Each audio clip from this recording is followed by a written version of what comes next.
ಶುದ್ಧಾನಂದೋರು ಸಂವಿದ್ಯುತಿ ಬಲಬಹುಲೋದಾರ್ಯವೀರ್ಯಾದಿದೇಹಂ ಚಿಂತಾ ಸಂತಾಪಲೇಪೋದ್ಭವಮೃತಿಮುಖರಾಶೇಷದೋಷಾತಿದೂರಂ ಸದ್ಭಿರ್ವೈರಾಗ್ಯಭಕ್ತಿಶ್ರುತಿಮತಿನಿಯತಧ್ಯಾನಜಜ್ಞಾನಯೋಗಾತ್ ಗಮ್ಯಂ ವಂದೇ ಮುಕುಂದಾಭಿಧಮಮಲಮಲಂ ಬ್ರಹ್ಮವೇದಾಂತವೇದ್ಯಂ ಅಭ್ರಮಂ ಭಂಗರಹಿತಂ ಅಜಡಂ ವಿಮಲಂ ಸದಾ ಆನಂದತೀರ್ಥಮತುಳಂ ಭಜೆ ತಾಪತ್ರಯಾಪಹಂ ಮೂಕೋಪಿ ಯತ್ಪ್ರಸಾದೇನ ಮುಕುಂದಶಯನಾಯತೆ ರಾಜರಾಜಾಯತೆ ರಿಕ್ತೋ ರಾಘವೇಂದ್ರಂ ತಮಾಶ್ರಯೇ ಆಪಾದಮೌಲಿಪರ್ಯಂತಂ ಗುರುಣಾಮಾಕೃತಿಂ ಸ್ಮರೇತ್ ತೇನ ವಿಘ್ನಾಃ ಪ್ರಣಶ್ಯಂತಿ ಸಿದ್ಧ್ಯಂತಿ ಚ ಮನೋರಥಾಃ. ಶ್ರೀ ಹರಿವಾಯು ಗುರುಗಳ ಚರಣಾರವಿಂದಗಳಲ್ಲಿ ಭಕ್ತಿಪೂರ್ವಕ ಪ್ರಣಾಮಗಳನ್ನು ಅರ್ಪಿಸಿ ಶ್ರೀಮದ್ ರಾಮಾಯಣದ ಪ್ರವಚನದ ಪ್ರಾರಂಭ ನಿನ್ನೆ ದಿವಸ ಮಾಡಿದ್ದೇವೆ.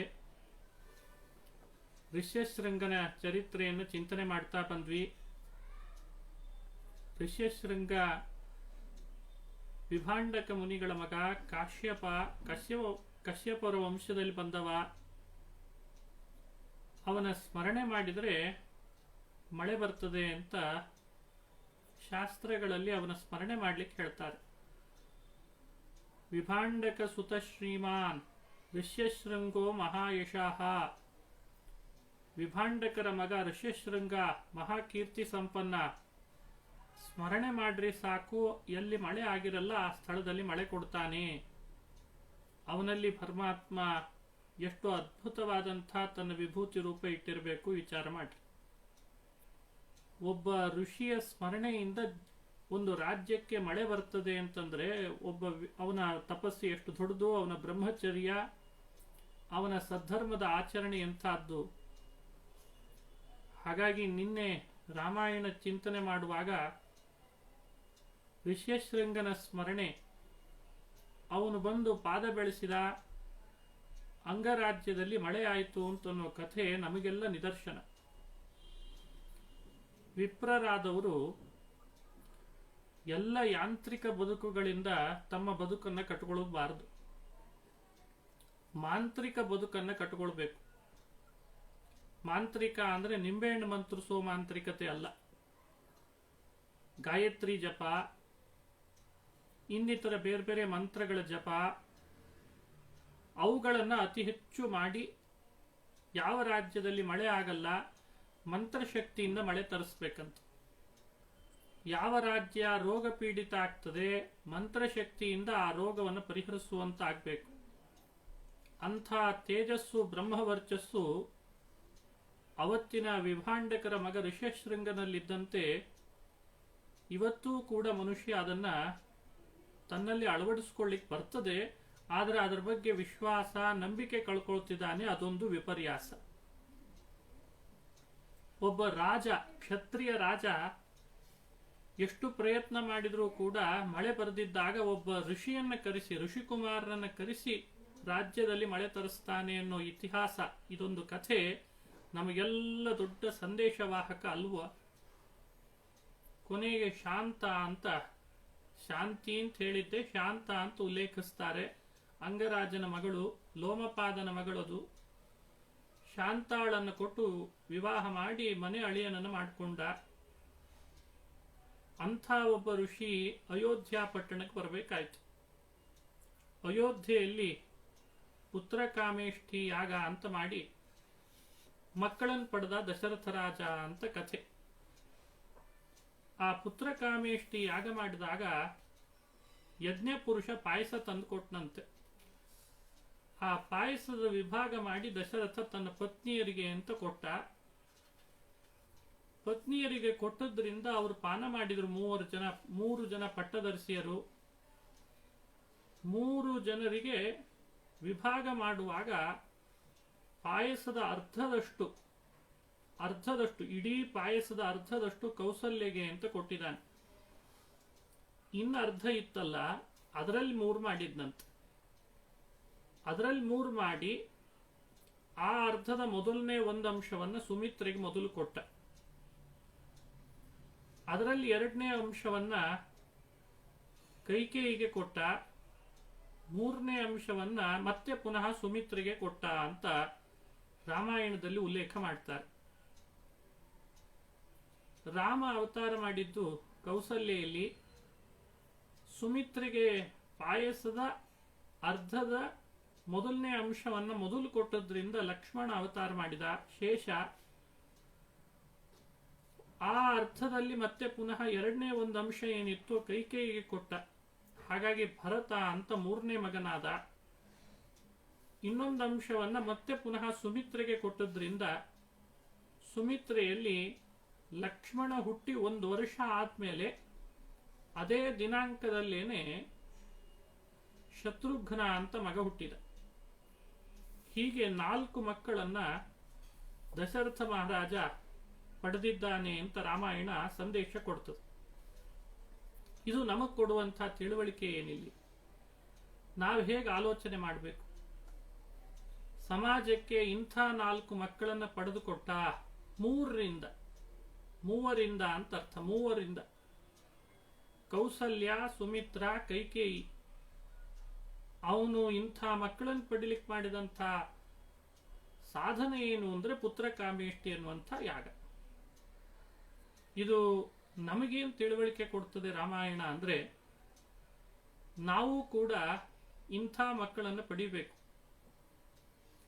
ಇಲ್ಲಿ ಮಕ್ಕಳು ಅಂತಂದ್ರೆ ಕೇವಲ ಔರಸ ಸಂತಾನ ಅಷ್ಟೇ ಅಲ್ಲ. ಆ ಥರದ ಔರಸ ಸಂತಾನ ಪಡಿಲಿ, ಆಮೇಲೆ ಶ್ರಾದ್ದಾದಿ ಕರ್ಮಗಳನ್ನು ಮಾಡಿಸ್ಲಿಕ್ಕೆ, ಪಿತೃಲೋಕ ಪ್ರಾಪ್ತಿಗೆ, ನರಕದಿಂದ ಪಾರುಗಾಣಿಸ್ಲಿಕ್ಕೆ ಮಕ್ಕಳ ಪಾತ್ರ ಇದೆ. ಅದೆಲ್ಲ ಸಾಕಷ್ಟು ಪ್ರಚಲಿತವಾದಂತಹ ವಿಷಯ. ಅದಕ್ಕಿಂತ ಅಪೂರ್ವವಾದ ಸಂದೇಶವನ್ನು ರಾಮಾಯಣ ತಿಳಿಸ್ತದೆ. ಪ್ರತಿಯೊಬ್ಬ ಮಾನವನು ಕೂಡ ಇಂಥ 4 ಮಕ್ಕಳನ್ನು ಪಡಿಲೇಬೇಕು ಅಂತ ಹೇಳ್ತದೆ ರಾಮಾಯಣ. ಯಾಕಂದ್ರೆ ಇಲ್ಲಿ ಮಕ್ಕಳು ಅಂದ್ರೆ ಕೇವಲ ಔರಸ ಸಂತತಿ ಅಷ್ಟೇ ಅಲ್ಲ. ಇಲ್ಲಿ ಮಕ್ಕಳು ಅಂದ್ರೆ ಧರ್ಮ, ಅರ್ಥ, ಕಾಮ ಹಾಗೂ ಮೋಕ್ಷ ಅಂತ ಅರ್ಥ. ನೋಡಿ, ಮಾನವ ಜನ್ಮದ ಸಾರ್ಥಕತೆ ಇರೋದು ಈ 4 ಪುರುಷಾರ್ಥಗಳನ್ನ ಸಂಪಾದನೆ ಮಾಡಿದರೆ, ಗಳಿಸಿದರೆ ಸಾರ್ಥಕತೆ. ಇಲ್ಲದೆ ಇದ್ರೆ ಪ್ರಾಣಿ ಜನ್ಮದಲ್ಲಿಯೂ ಕೂಡ ಮಕ್ಕಳಾಗ್ತಾರೆ. ಹಾಗಾಗಿ ಆ 4 ಅನ್ನೋ ಸಂಖ್ಯೆ ಮಕ್ಕಳನ್ನು ಪಡೆಯುವಾಗ ದಶರಥ 4 ಮಕ್ಕಳನ್ನು ಪಡೆದ ಅಂತ ಹೇಳಿದ್ರಿಂದ ಅದು ಬಹಳ ದೊಡ್ಡ ಸಂದೇಶವನ್ನ ನಮಗೆಲ್ಲ ಚಿಂತನೆ ಮಾಡಿಸ್ತದೆ. ಇದು ಸಾರ್ವಕಾಲಿಕವಾದ ಸತ್ಯ. ಎಲ್ಲಾ ಮಾನವರು ಕೂಡ ತಮ್ಮ ಮಾನವ ದೇಹವನ್ನು ಸಾರ್ಥಕಪಡಿಸಿಕೊಳ್ಳಬೇಕಾದ್ರೆ ಕೇವಲ ಅರ್ಥವನ್ನು ಮಾತ್ರ ಸಂಪಾದಿಸಿದರೆ ಸಾಲದು. ನಾವಿವತ್ತು ಅರ್ಥ ಸಂತತಿಯನ್ನು ಚೆನ್ನಾಗಿ ಪಡೀತಿದ್ದೇವೆ, ಬೇರೆ ಬೇರೆ ಪ್ರಯತ್ನ ಪಟ್ಟು. ಅದು ಪುತ್ರಕಾಮೇಷ್ಟಿ ಯಾಗ ಮಾಡಿ ಅಲ್ಲ, ಯಾಗದಿಂದ ಅಲ್ಲ. ಇಲ್ಲಿ ಪುತ್ರಕಾಮೇಷ್ಟಿ ಯಾಗ ಅನ್ನೋದು ಸತ್ಕರ್ಮಕ್ಕೆ ಒಂದು ಸಂಕೇತ. ಋಷ್ಯಶೃಂಗ ಅನ್ನೋನು ಹಾಗೂ ವಸಿಷ್ಠ ಋಷಿಗಳು, ಇವರು ವೇದ ತಿಳಿದಂತಹ ವಿದ್ವಾಂಸರಿಗೆ ಸಂಕೇತ, ಗುರುಸ್ಥಾನದಲ್ಲಿದ್ರು. ಋಷ್ಯಶೃಂಗ ಹಾಗೂ ವಸಿಷ್ಠರು, ಇನ್ನು ಕೆಲವು ಬೇರೆ ಬೇರೆ ಮುನಿಗಳು ಬಂದಿದ್ರು ಅಂತ ಉಲ್ಲೇಖಿಸ್ತದೆ ರಾಮಾಯಣ. ಆ ವೇದ ತಿಳಿದಂತಹ ವಿಪ್ರರೆಲ್ಲ ಗುರುಸ್ಥಾನದಲ್ಲಿ ಇದ್ದು ಮಾರ್ಗದರ್ಶಕರಾಗಿ ಅವರಿದ್ರು ಅಂತ ಸತ್ಕರ್ಮ ಮಾಡಿಸ್ಲಿಕ್ಕೆ ಬೇಕು. ಹಾಗಾದರೆ ದಶರಥನ ಸ್ಥಾನದಲ್ಲಿ ನಮ್ಮನ್ನ ನಾವು ಚಿಂತನೆ ಮಾಡಬೇಕೀಗ. ನಾವು ದಶರಥರಾಗಬೇಕು. ದಶರಥರು ಅಂದ್ರೆ ಅರ್ಥ ಏನು? ಸಂಸ್ಕೃತದಲ್ಲಿ ದಶ ಅಂದ್ರೆ 10 ಅಂತ ಅರ್ಥ ಇದೆ. ರಥ ಅಂದ್ರೆ ಕೊಂಡೊಯ್ಯುವ ಸಾಮಗ್ರಿ. ಯಾವುದು ನಮ್ಮನ್ನ ಇಲ್ಲಿದ ದೂರ ಕರೆದುಕೊಂಡು ಹೋಗ್ತದೋ, ಸಂಚರಣ ಮಾಡಿಸ್ತದೋ, ಸಂಚರಣ ಸಾಧನ, ಅದೇ ರಥ. ಸಂಚರಣ ಸಾಮಗ್ರಿ ಅದು ರಥ ಅಂದ್ರೆ ಇಲ್ಲಿ ನಮಗೊಂದು ರಥ ಯಾವುದು? ನಮ್ಮ ದೇಹವೇ ಒಂದು ರಥ. ಮಾನವ ದೇಹ ಉಪನಿಷತ್ತುಗಳು ಹೇಳುವಂತೆ ಜೀವನಿಗೆ ಕೊಟ್ಟಂತ ಒಂದು ರಥ ಅಂತ ಭಾವಿಸ್ಬೇಕಂತ. ಪ್ರಾಣಿಗಳ ದೇಹವನ್ನು ರಥ ಅಂತ ಯಾವ ಉಪನಿಷತ್ತು ವೇದಗಳು ಸಾರಲಿಲ್ಲ. ಹಾಗಾದ್ರೆ ಮಾನವ ದೇಹವೇ ಒಂದು ರಥ. ಈ ರಥದಲ್ಲಿ ಕುದುರೆಗಳ ಸ್ಥಾನದಲ್ಲಿ ಇಂದ್ರಿಯಗಳನ್ನು ಇಟ್ಟಿರ್ತಾರೆ. ಇಂದ್ರಿಯಗಳಿದ್ದಾವೆ, ಹಾಗಾಗಿ ಇಂದ್ರಿಯಗಳೆಲ್ಲ ಕುದುರೆಗಳಿದ್ದ ಹಾಗೆ. ಅವುಗಳ ಮೂಲಕವಾಗಿ ದೇಹ ರಥವನ್ನು ಸಂಚರಣ ಮಾಡಿಸ್ಬೇಕು. ಹಾಗಾಗಿ ನಾವು ದಶರಥರಾಗ್ತೇವೆ. ಈ ದೇಹ ಪಡ್ಕೊಂಡಾಗ ನಾವು ಸತ್ಕರ್ಮಗಳ ಅನುಷ್ಠಾನ ಮಾಡಲೇಬೇಕು. ದಶರಥ ಪುತ್ರಕಾಮೇಷ್ಟಿ ಯಾಗ ಮಾಡಿದ. ಅವನಿಗದನ್ನು ಮಾಡಬೇಕು ಅಂತ ಹೇಳಿಕೊಟ್ಟು ಅವನು ಸುಮಂತ್ರ ಅಂತ ಒಬ್ಬ ಮಂತ್ರಿಯ ಸ್ಥಾನದಲ್ಲಿದ್ದವನು. ಒಳ್ಳೆ ಬಹಳ ಹಳೇ ಮಂತ್ರಿ. ಅವನಿಗೆ ಮಾರ್ಗದರ್ಶಕನಾಗಿ ಸಲಹೆ ಕೊಟ್ಟ, ನೀನ್ ಇದನ್ನೇ ಮಾಡಬೇಕಾಗ್ತದೆ, ಬಹಳ ಹಿಂದೆ ಸನತ್ ಕುಮಾರ ಸಭೆಯಲ್ಲಿ ಹೇಳಿದ್ರು ನಿನ್ನ ಬಗ್ಗೆ ಅಂತ ಅದನ್ನು ಹೇಳ್ದ. ಹಾಗಾದ್ರೆ ನಮ್ಮ ಇವತ್ತಿನ ಮಂತ್ರಿಯ ಸ್ಥಾನದಲ್ಲಿ ಸುಮಂತ್ರ ಅಂದ್ರೆ ನಿಮ್ಮೆಲ್ಲರ ಬುದ್ಧಿ ಆಲೋಚನಾ ಶಕ್ತಿ ಏನಿದೆ ಅದು ಸುಮಂತ್ರ. ಅವನನ್ನು ನಾವು ಸರಿಯಾಗಿ ಸಾಕಿರಬೇಕು, ಸರಿಯಾಗಿ ಇಟ್ಟುಕೊಂಡಿರ್ಬೇಕು.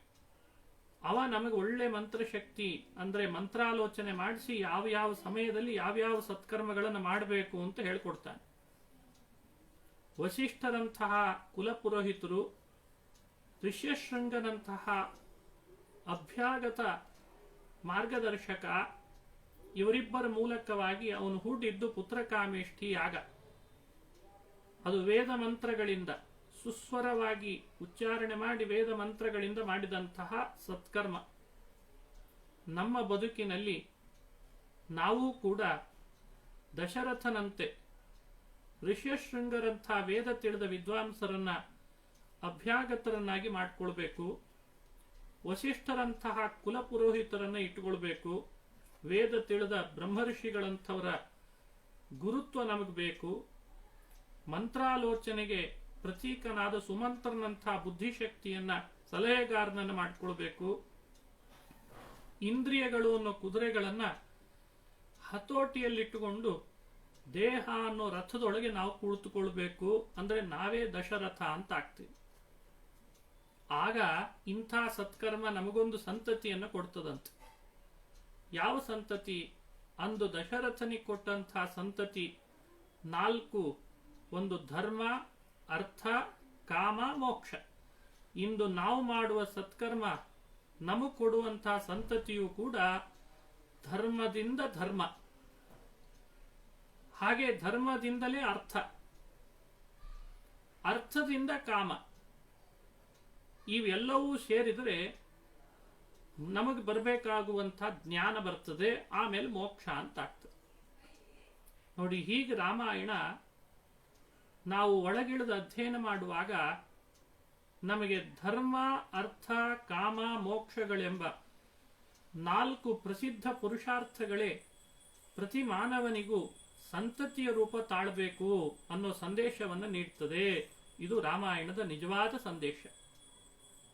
ಅವನ ಪಟ್ಟದರಸಿಯರು 3 ಇದ್ರು. ಅವನು ಅವರಲ್ಲೇ ಪಡೆದ ಮಕ್ಕಳನ್ನ 3ರಿಂದ ಪಡೆಯೋದು ಅಂದ್ರೆ ಅರ್ಥ ಏನು? ನಾವು ಕೂಡ ನಮ್ಮ ಬದುಕಿನಲ್ಲಿ 3ರನ್ನ ಯಾವತ್ತಿದ್ರೂ ಆಶ್ರಯಿಸಿದ್ರೆ ಮಾತ್ರ ಈ ಧರ್ಮಾರ್ಥ ಕಾಮ ಮೋಕ್ಷ ಅನ್ನೋ ಸಂತತಿಯನ್ನು ಪಡಿಲಿಕ್ಕಾಗ್ತದಂತೆ. ಯಾವುದದು 3? ಒಂದು ಋಗ್ವೇದ, ಯಜುರ್ವೇದ, ಸಾಮವೇದ ಅಂತ ಅರ್ಥ. ಇದು ಕೌಸಲ್ಯ, ಸುಮಿತ್ರ ಹಾಗೂ ಕೈಕೇಯಿ ಅಂತಿದ್ದಂತೆ. ಹಾಗೆ ದಶರಥ ಅನ್ನುವಂಥ ಜೀವ ದೇಹವನ್ನು ರಥ ಮಾಡಿಕೊಂಡು ಇಂದ್ರಿಯಗಳನ್ನು ಹತೋಟಿಯಲ್ಲಿಟ್ಟುಕೊಂಡು 3 ವಿದ್ಯೆಗಳು ಅಂತ ಅನಿಸ್ಕೊಂಡ, ತ್ರಯಿ ಅಂತ ಕರೀತಾರೆ ವೇದಗಳಿಗೆ, ಅವುಗಳನ್ನು ಆಶ್ರಯಿಸಿದ, ಸತ್ಕರ್ಮವನ್ನು ಮಾಡಿದ. ಸತ್ಕರ್ಮದ ಪ್ರಭಾವದಿಂದ ಚತುರ್ವಿಧ ಪುರುಷಾರ್ಥದಂತೆ ರಾಮ, ಲಕ್ಷ್ಮಣ, ಭರತ, ಶತ್ರುಘ್ನ ಅನ್ನೋ 4 ಮಕ್ಕಳನ್ನು ಪಡೆದ. ಇದನ್ನು ಹೀಗೆ ನಾವು ಆಲೋಚನೆ ಮಾಡಬೇಕಿವತ್ತು. ಇದರದ್ದೇ ಆದ ವಿಸ್ತಾರ ಸಾಕಷ್ಟಿದೆ. ಸಂದೇಶ ರೂಪವಾಗಿ ಚಿಂತನೆ ಮಾಡ್ತಾ ಇದ್ದೇನೆ ರಾಮಾಯಣದ ಕಥೆಯನ್ನು. ಇನ್ನು ಮಾನವ ಜನ್ಮದ ಸಾರ್ಥಕತೆ ಧರ್ಮಾರ್ಥ ಕಾಮಗಳ ಸಂತತಿ ಪಡೆಯೋದ್ರಲ್ಲಿ ಅಷ್ಟೇ ಅಲ್ಲ, ಮುಂದುವರೆದು ಹೋಗಬೇಕು. ಅದು ಮುಂದುವರೆದು ಹೋಗುವ ಹಾಗೆ ಆಯಿತು ಅಂತ ವರ್ಣನೆ ಮಾಡ್ತದೆ ಮುಂದೆ ರಾಮಾಯಣ. ಇನ್ನು ರಾಮಾಯಣದ ಕಥೆಯನ್ನು ಮುಂದುವರಿಸೋದಾದ್ರೆ ಈ 4 ಮಕ್ಕಳ ಬಗ್ಗೆ ಒಂದು ವಿಶೇಷತೆಯನ್ನು ತಿಳಿಸ್ತಾರೆ. ರಾಮ ಅವತಾರ ಮಾಡಿದ್ದು ಚೈತ್ರ ಮಾಸ ಶುಕ್ಲ ಪಕ್ಷ ನವಮಿ ತಿಥಿ ಮಧ್ಯಾಹ್ನದ ಹೊತ್ತಿನಲ್ಲಿ ರಾಮಾವತಾರ ಆಯ್ತಂತೆ. ಪುನರ್ವಸು ನಕ್ಷತ್ರ 4ನೇ ಚರಣದಲ್ಲಿ ರಾಮಾವತಾರ ಮಾಡಿದಾನೆ. ಅವತ್ತಿನ ದಿನ ರಾಮ ಅವತರಿಸಿದಾಗ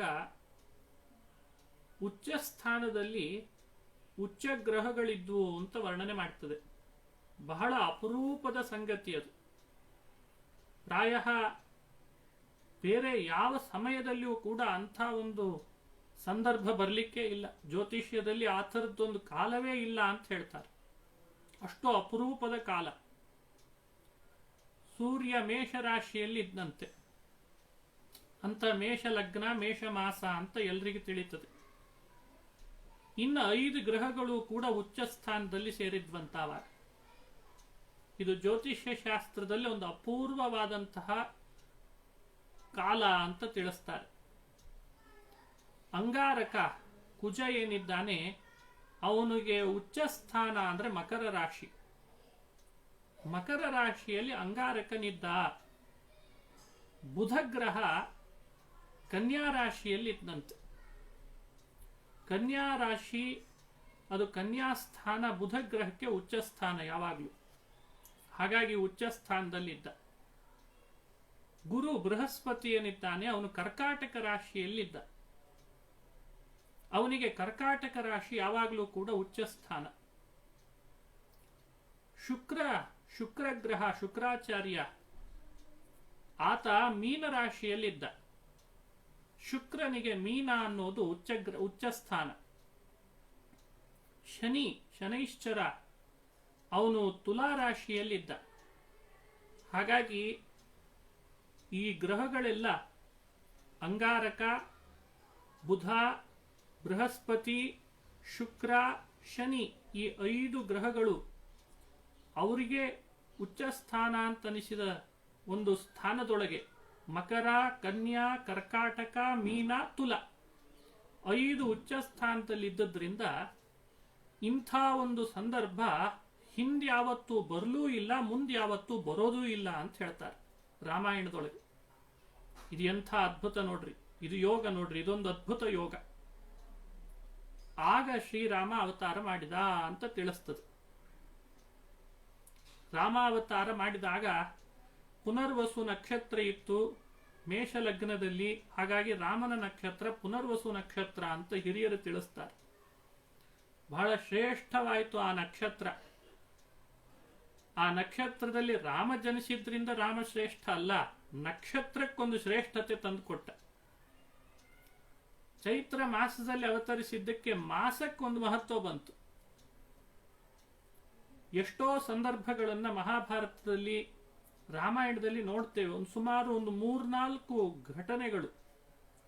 ಮಹಾಭಾರತದ ಯುದ್ಧದಲ್ಲಿ ತ್ರಯೋದಶಿ ದಿವಸ 15ನೇ ತಿಥಿ ಪಂಚದಶಿ ಬಂದಿತ್ತು ಅಂತ ಹೇಳ್ತಾರೆ. ಅದು ಮತ್ತೆ ಅವತ್ತು ಬಂದಿದ್ದಿಲ್ಲ. ಹಾಗೆ ಕೃಷ್ಣನ ಕಥೆಯನ್ನು ಹೇಳುವಾಗ ಕೃಷ್ಣ ಪರಮಾತ್ಮ ಏಕಾಹ ಯಾಗ ಅಂತ ಒಂದು ದಿನದಲ್ಲಿ, ಏಕಾಹ ಯಾಗ ಒಂದೇ ದಿನದಲ್ಲಿ ಬೃಹಸ್ಪತಿ ಎನ್ನುವಂತಹ ಗ್ರಹವನ್ನು ಕರೆದು ಎಲ್ಲಾ ರಾಶಿಗಳಲ್ಲಿ ಸುತ್ತಿಸಿ ಬಂದಿದ್ದಂತೆ 12 ವರ್ಷದ ಫಲ ಕೊಡ್ಲಿಕ್ಕೆ. ಅಂಥದ್ದು ಯಾವಾಗಲೂ ನಡೆಯುವಂತಹದ್ದಲ್ಲ. ಹಾಗಾಗಿ ಇಂಥ ಕೆಲವು ಘಟನೆಗಳಲ್ಲಿ ರಾಮ ಅವತರಿಸಿದಂಥ ಆ ಘಟನೆಯೂ ಕೂಡ ಇತ್ತು ಅಂತ ನಮಗೆ ರಾಮಾಯಣದಲ್ಲಿ ಕಂಡು ಬರ್ತದೆ. ಅಪೂರ್ವವಾದಂಥ ಕಾಲ ಅದು. ಆಗ ಪರಮಾತ್ಮ ಯಾಕೆ ಹಾಗೆ ಮಾಡಿದ ಅಂದ್ರೆ ಮುಂದಾಗುವಂತಹ ಲೋಕ ಕಲ್ಯಾಣ, ಮುಂದಾಗುವಂತಹ ಭೂಭಾರ ಹರಣ ನಡಿಲಿಕ್ಕೆ ನಾನು ಅವತರಿಸ್ತೇನೆ. ಹಾಗಾಗಿ ನಾನು ಸಾಧಾರಣನಲ್ಲ. ಲೋಕದಲ್ಲಿ ಇವತ್ತು ಬುದ್ಧಿಗೇಡಿಗಳು ಮಾತಾಡುವಂತೆ ನಾನೊಬ್ಬ ಮಾನವನಲ್ಲ ಅಂತ ತೋರಿಸ್ಲಿಕ್ಕೆ ಪರಮಾತ್ಮ ಆವತ್ತಿನ ತನ್ನ ಅವತಾರದ ಕಾಲದಲ್ಲಿ ಎಲ್ಲ ಗ್ರಹಗತಿಗಳನ್ನು ಕೂಡ ತನ್ನ ನಿಯಂತ್ರಣದಲ್ಲಿಟ್ಟುಕೊಂಡು ಉಚ್ಚ ಗ್ರಹಗಳಲ್ಲೆಲ್ಲ ಉಚ್ಚ ಸ್ಥಾನದಲ್ಲಿರುವಂತೆ ಮಾಡಿಬಿಟ್ನಂತೆ. ಇದು ರಾಮಾವತಾರದಲ್ಲಿ ತಿಳಿಬೇಕಾದಂಥ ಮತ್ತೊಂದು ಅಪೂರ್ವ ಸಂಗತಿ. ಇವನು ಅವತರಿಸಿದ ಬಳಿಕ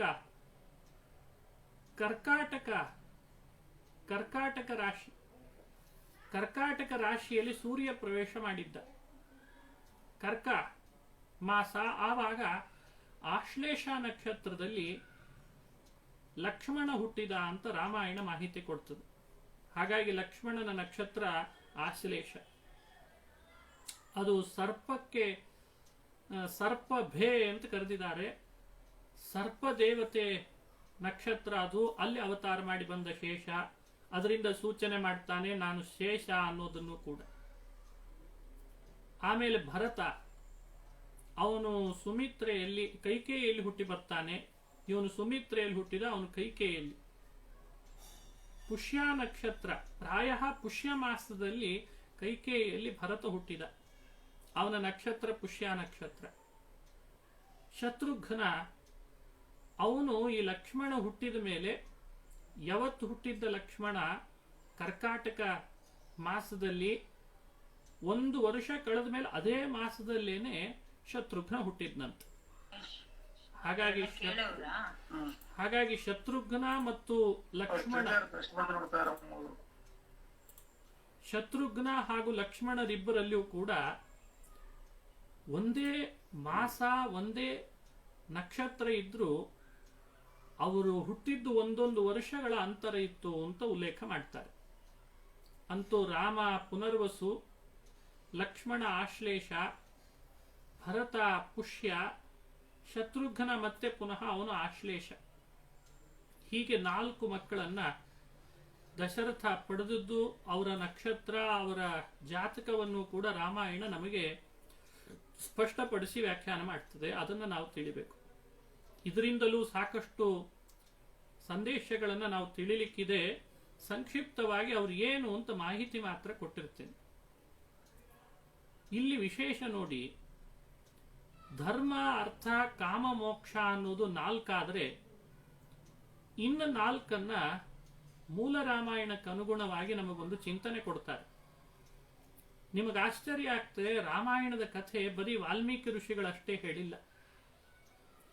ವೇದವ್ಯಾಸರು ಮಹಾಭಾರತದಲ್ಲಿ ಹೇಳ್ತಾರೆ. ಮಾರ್ಕಾಂಡೇಯ ಅಂತ ಋಷಿಗಳು ರಾಮಾಯಣದ ಕಥೆಯನ್ನು ಹೇಳೋ ಸಂದರ್ಭ ಬಂದಿತ್ತು ಅಂತ ಮಾರ್ಕಾಂಡೇಯಪಿ ಯತ್ಪ್ರೋಕ್ತಂ ಅಂತ ಮಾರ್ಕಾಂಡೇಯ ಋಷಿಗಳು ರಾಮಾಯಣದ ಕಥೆಯನ್ನ ಹೇಳಿದ್ರು ಅಂತ ಮಹಾಭಾರತದಲ್ಲಿ ಬರ್ತದೆ. ಹಾಗಾದ್ರೆ ವ್ಯಾಸರ ಕಾಲದಲ್ಲಿಯೂ ಮಹಾಭಾರತದ ರಚನೆ ಆಗುವಾಗಲೂ ರಾಮಾಯಣದ ಕಥೆ ಮೊದಲೇ ಪ್ರಸ್ತುತ ಇತ್ತು ಅಂತ ತಿಳಿಯುತ್ತದೆ. ಅವರು ತಿಳಿಸಿದ್ದಾರೆ. ಇನ್ನೂ ಆಶ್ಚರ್ಯ ಅಂದ್ರೆ 18 ಪುರಾಣದಲ್ಲಿ ರಾಮಾವತಾರದ ಕಥೆಯನ್ನು ವೇದವ್ಯಾಸರು ಹೇಳ್ತಾರೆ. ಹಾಗಾಗಿ 18 ಪುರಾಣ ಎಲ್ಲ ಕಡೆಯಲ್ಲಿ ರಾಮಾವತಾರದ ಕಥೆ ಹೇಳ್ತಾರೆ.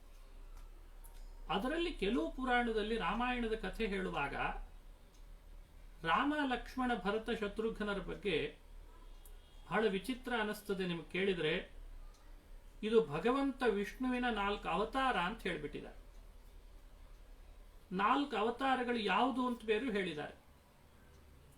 ರಾಮ ವಾಸುದೇವನ ಅವತಾರ, ಲಕ್ಷ್ಮಣ ಸಂಕರ್ಷಣನ ಅವತಾರ, ಪ್ರದ್ಯುಮ್ನ ಹಾಗೂ ಅನಿರುದ್ಧ ಅಂತ ಇನ್ನು 2 ರೂಪಗಳು ಪರಮಾತ್ಮಂದು, ಅವರೇ ಭರತ ಹಾಗೂ ಶತ್ರುಘ್ನ ಅಂತ ಹೇಳಿದ್ದಾರೆ.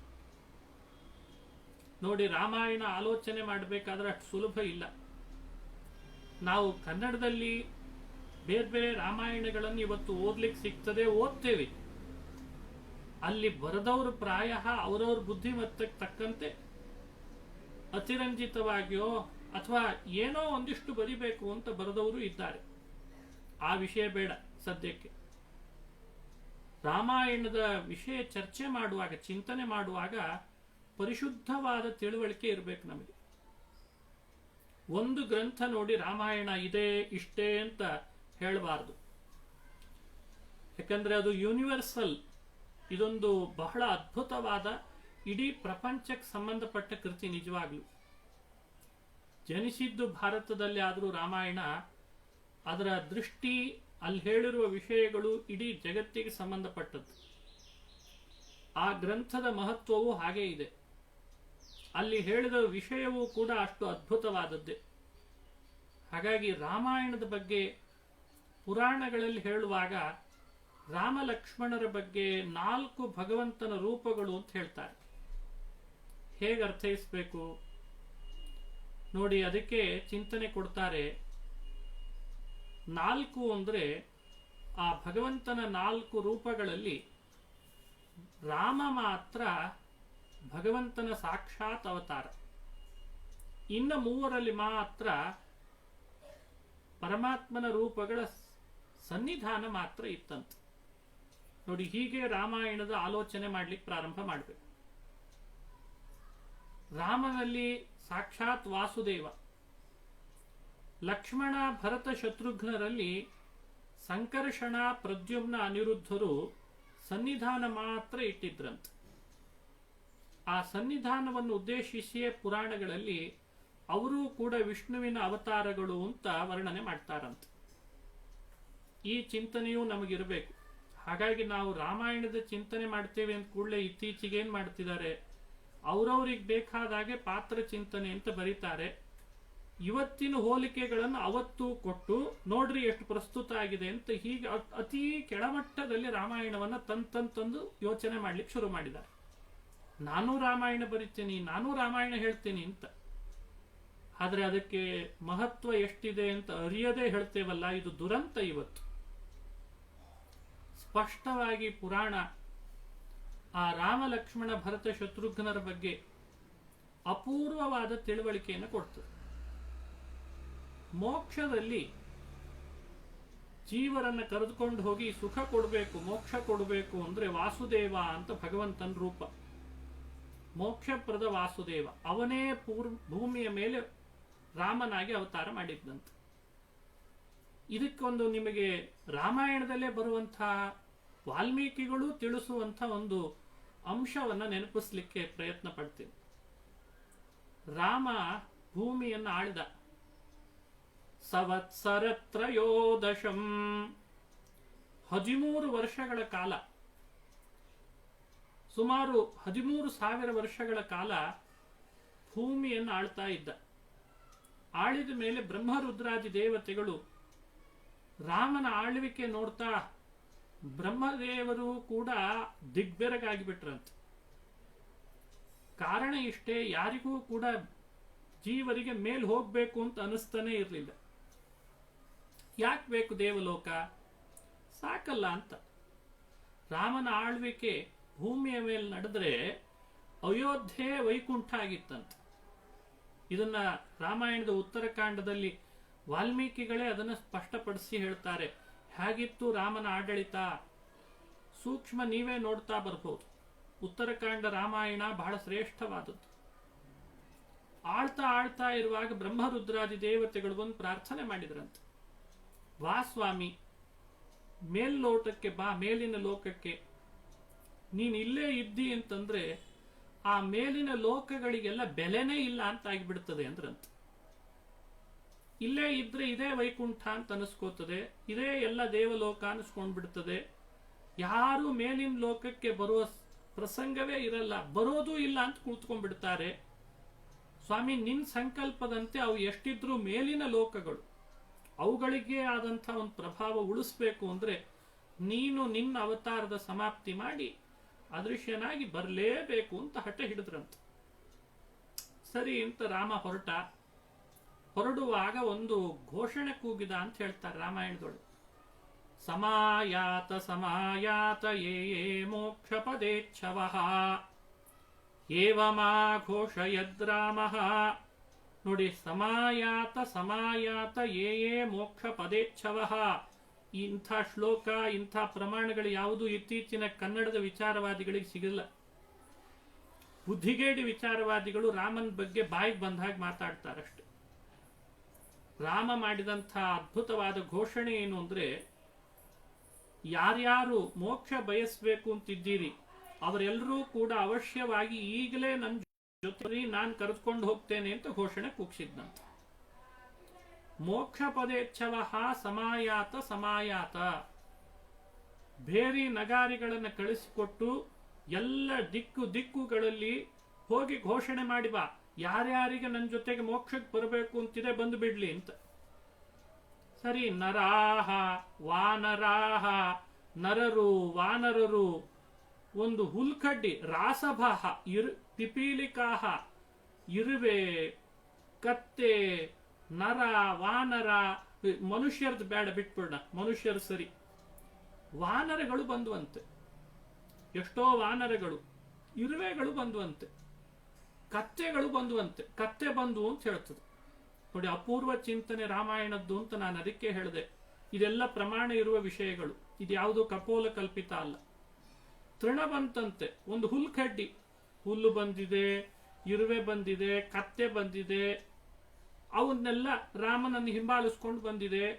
ಎಣಿಸ್ಲಿಕ್ಕಾಗದಷ್ಟು ಜೀವರಾಶಿಗಳು ರಾಮನ ಹಿಂದೆ ಹಿಂಬಾಲಿಸ್ಕೊಂಡು ಬರೋ ಹಾಗಾಯ್ತು. ಬರ್ರಿ ಅಂತಂದು ಎಲ್ಲರನ್ನ ಕರೆದುಕೊಂಡು ರಾಮ ಉತ್ತರ ದಿಕ್ಕಿನ ಕಡೆಗೆ, ಅಯೋಧ್ಯೆಯಿಂದ ಉತ್ತರ ದಿಕ್ಕಿನ ಕಡೆಗೆ ಪ್ರಯಾಣ ಬೆಳೆಸಿ ಅವರನ್ನೆಲ್ಲ ಕರೆದುಕೊಂಡು ಮೋಕ್ಷಕ್ಕೆ ಹೋದ ಅಂತ ರಾಮಾಯಣನೇ ಹೇಳ್ತದೆ.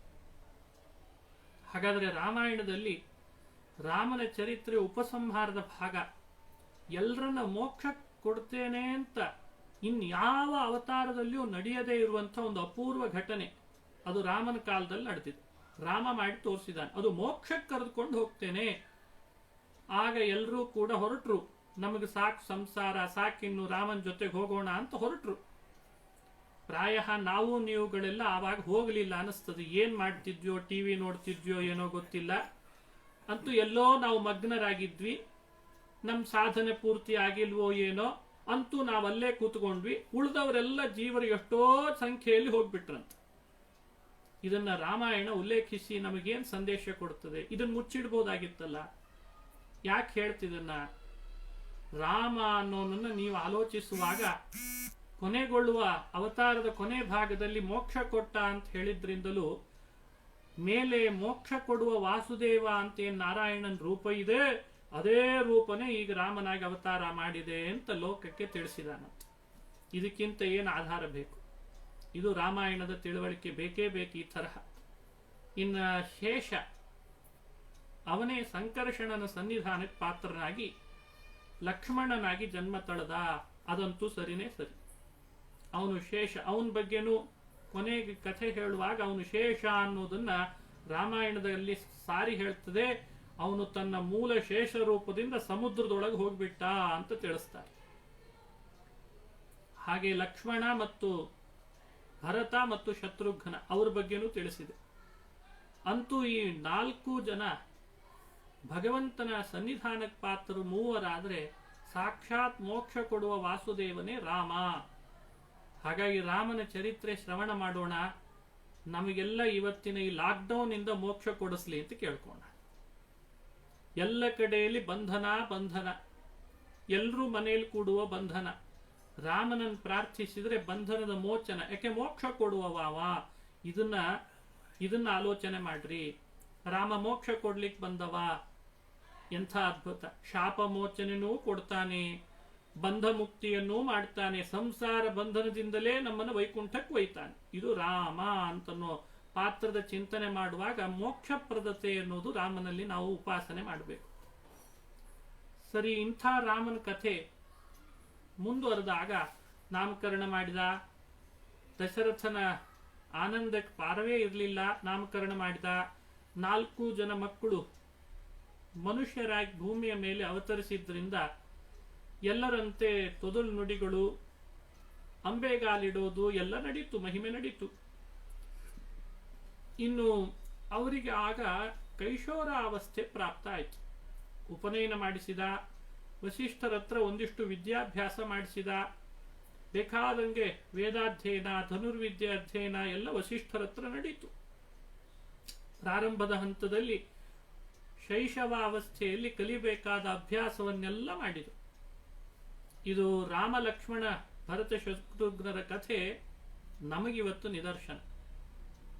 ರಘುವಂಶದಲ್ಲಿ ಹುಟ್ಟಿದವರೆಲ್ಲ ಬದುಕು ಕಟ್ಕೊಂಡದ್ದೇ ಹಾಗಂತ ನೋಡಿ. ಮನುಷ್ಯನಿಗೆ ಇರುವಂಥ ಅವಸ್ಥೆಗಳು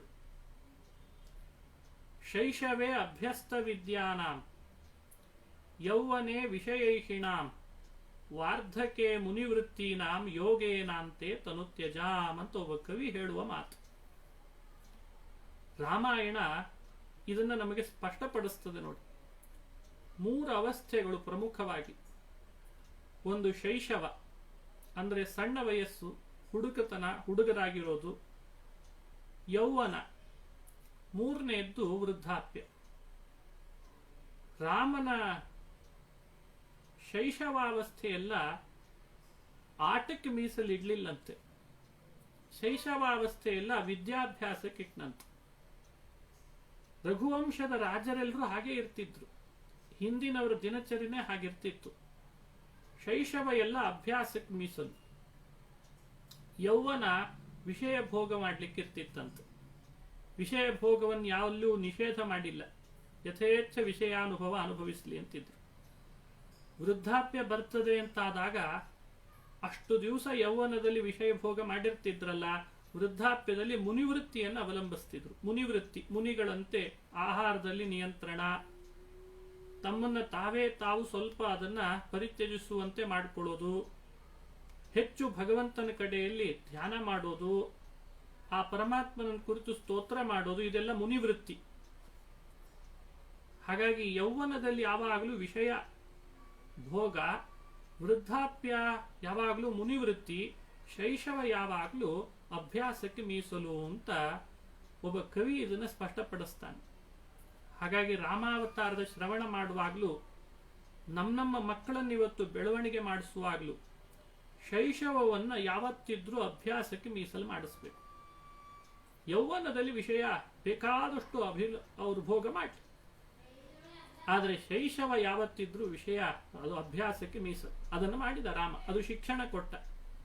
ಸರ್ವಜ್ಞನಾದರೂ ಶ್ರೀರಾಮಚಂದ್ರ ಗುರುಗಳನ್ನು ಆಶ್ರಯಿಸಬೇಕು, ಅಧ್ಯಯನದಲ್ಲಿ ನಮ್ಮ ಕಾಲ ಕಳಿಬೇಕು, ವಿದ್ಯಾವಂತರಾಗಬೇಕು, ಸುಶಿಕ್ಷಿತರಾಗಬೇಕು. ಇದೆಲ್ಲ ಶಿಕ್ಷಣ ರಾಮಾವತಾರದಿಂದ ಎಲ್ರಿಗೂ ಸಿಕ್ಕದ್ದೆ. ಉಪನಯನಾದಿ ಸಂಸ್ಕಾರಗಳಿಗೆ ಒಳಪಡಬೇಕು, ಬ್ರಹ್ಮವಿದ್ಯೆಯಲ್ಲಿ ರತರಾಗಬೇಕು. ಇದೆಲ್ಲ ಶಿಕ್ಷಣ ಬೇಕೇ ಬೇಕು. ಅದನ್ನು ರಾಮ ಕೊಟ್ಟಿದ್ದಾನೆ. ಕೈಶೋರ ವಯಸ್ಸಿಗೆ ಬಂದಾಗ ದಶರಥ ರಾಜನಿಗೆ ಅನಿಸ್ತಂತೆ, ನನ್ನ ಮಕ್ಕಳು ಇನ್ನು ಕೈಶೋರದಿಂದ ಯೌವನಕ್ಕೂ ಬರ್ತಾರೆ, ಅಷ್ಟರಲ್ಲಿ ಯೋಗ್ಯ ಕನ್ಯೆ ಬೇಕು, ವಿವಾಹ ಮಾಡಬೇಕು ಅಂತ ಮನಸ್ಸಿನಲ್ಲಿ ಆಲೋಚನೆ ಮಾಡಿದ್ದ. ಅವನು ರಾಜಸಭೆಯಲ್ಲಿ ದಶರಥ ಇರುವಾಗ ಅವನ ಮನಸ್ಸಿನಲ್ಲಿ ಆಲೋಚನೆ ಬಂದಿದೆ. ಆಗ್ಲೇನೆ ವಿಶ್ವಾಮಿತ್ರ ಋಷಿಗಳು ಬಂದ್ರಂತೆ. ವಿಶ್ವಾಮಿತ್ರ ಮಹರ್ಷಿಗಳು ಬಂದು ರಾಮ ಲಕ್ಷ್ಮಣರನ್ನ ಬೇಡ್ತಾ ಇದ್ದಾರವರು. ದಶರಥ, ನಿನ್ನಿಬ್ರು ಮಕ್ಕಳನ್ನು ಕೊಟ್ಟು ಕಳಿಸ್ಬೇಕು. ಏನ್ ಕಾರಣ ಅಂದ್ರೆ ಅವರಂದ್ರಂತೆ, ಸಾಕಾಗಿದೆ ಈ ರಾಕ್ಷಸರ ಕಾಟಕ್ಕೆ. ಯಾವ ಯಜ್ಞ ಯಾಗ ಮಾಡ್ತೇನೆ ಅಂತ ಹೋದ್ರು ರಾಕ್ಷಸರು ಬಂದು ರಕ್ತ ಸುರಿಸ್ತಾ ಇದ್ರಂತ ಅವ್ರ ಯಜ್ಞ ಯಾಗಗಳಲ್ಲಿ. ರಕ್ತದ ಮಾಂಸದ ತುಣುಕುಗಳನ್ನ ಧಾರೆ ರಕ್ತದ್ದನ್ನ ಹಾಕಿ ಯಜ್ಞನೇ ಮಾಡ್ಲಿಕ್ಕೆ ಕೊಡ್ತಿರ್ಲಿಲ್ಲ ಅಂತ.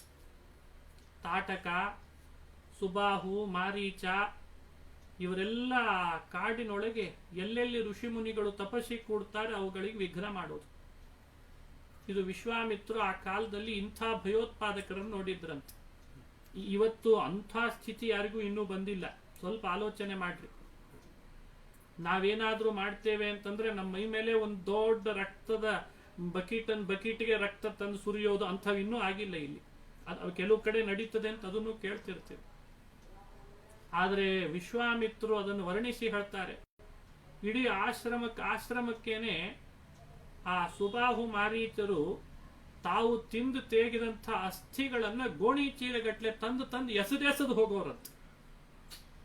ಎಷ್ಟು ನೀಚತನ ಇರಬೇಕು ಅಂಥ ರಾಕ್ಷಸರು. ಹಾಗಾಗಿ ವಿಶ್ವಾಮಿತ್ರ ಅಂತಾರೆ, ನಾವೇನ್ ಸತ್ಕರ್ಮ ಮಾಡೇವು ಅವರನ್ನೆಲ್ಲ ನಾಶ ಮಾಡಬೇಕಾಗಿದೆ. ಹಾಗಾಗಿ ದಶರಥ, ನಿನ್ನ ಮಕ್ಕಳನ್ನು ಕೊಟ್ಟು ಕಳಿಸು ಅಂತ ಕೇಳಲಿಕ್ಕೆ ಬಂದಿದ್ದೇನೆ. ಅವನು ಬಂದಾಗಲೇ, ವಿಶ್ವಾಮಿತ್ರರು ಬಂದಾಗಲೇ ಹೇಳಿಬಿಟ್ರಂತೆ, ದಶರಥ ರಾಜ ನೀವೇನು ಹೇಳ್ತೀರ ಅದನ್ನು ಮಾಡ್ಲಿಕ್ಕೆ ಸಿದ್ಧ ಅಂತ ಅಂದ್ಬಿಟ್ಟಿದ್ದ. ನೋಡು, ನೀನಾಗಿ ಹೇಳಿದ್ದಿ, ನಾ ಏನ್ ಹೇಳಿದ್ರು ಮಾಡ್ತೇನೆ ಅಂತ. ಹಾಗಾದ್ರೆ ಮಕ್ಕಳನ್ನು ಕೊಟ್ಟು ಕಳಿಸು ಅಂದ್ಬಿಟ್ಟು.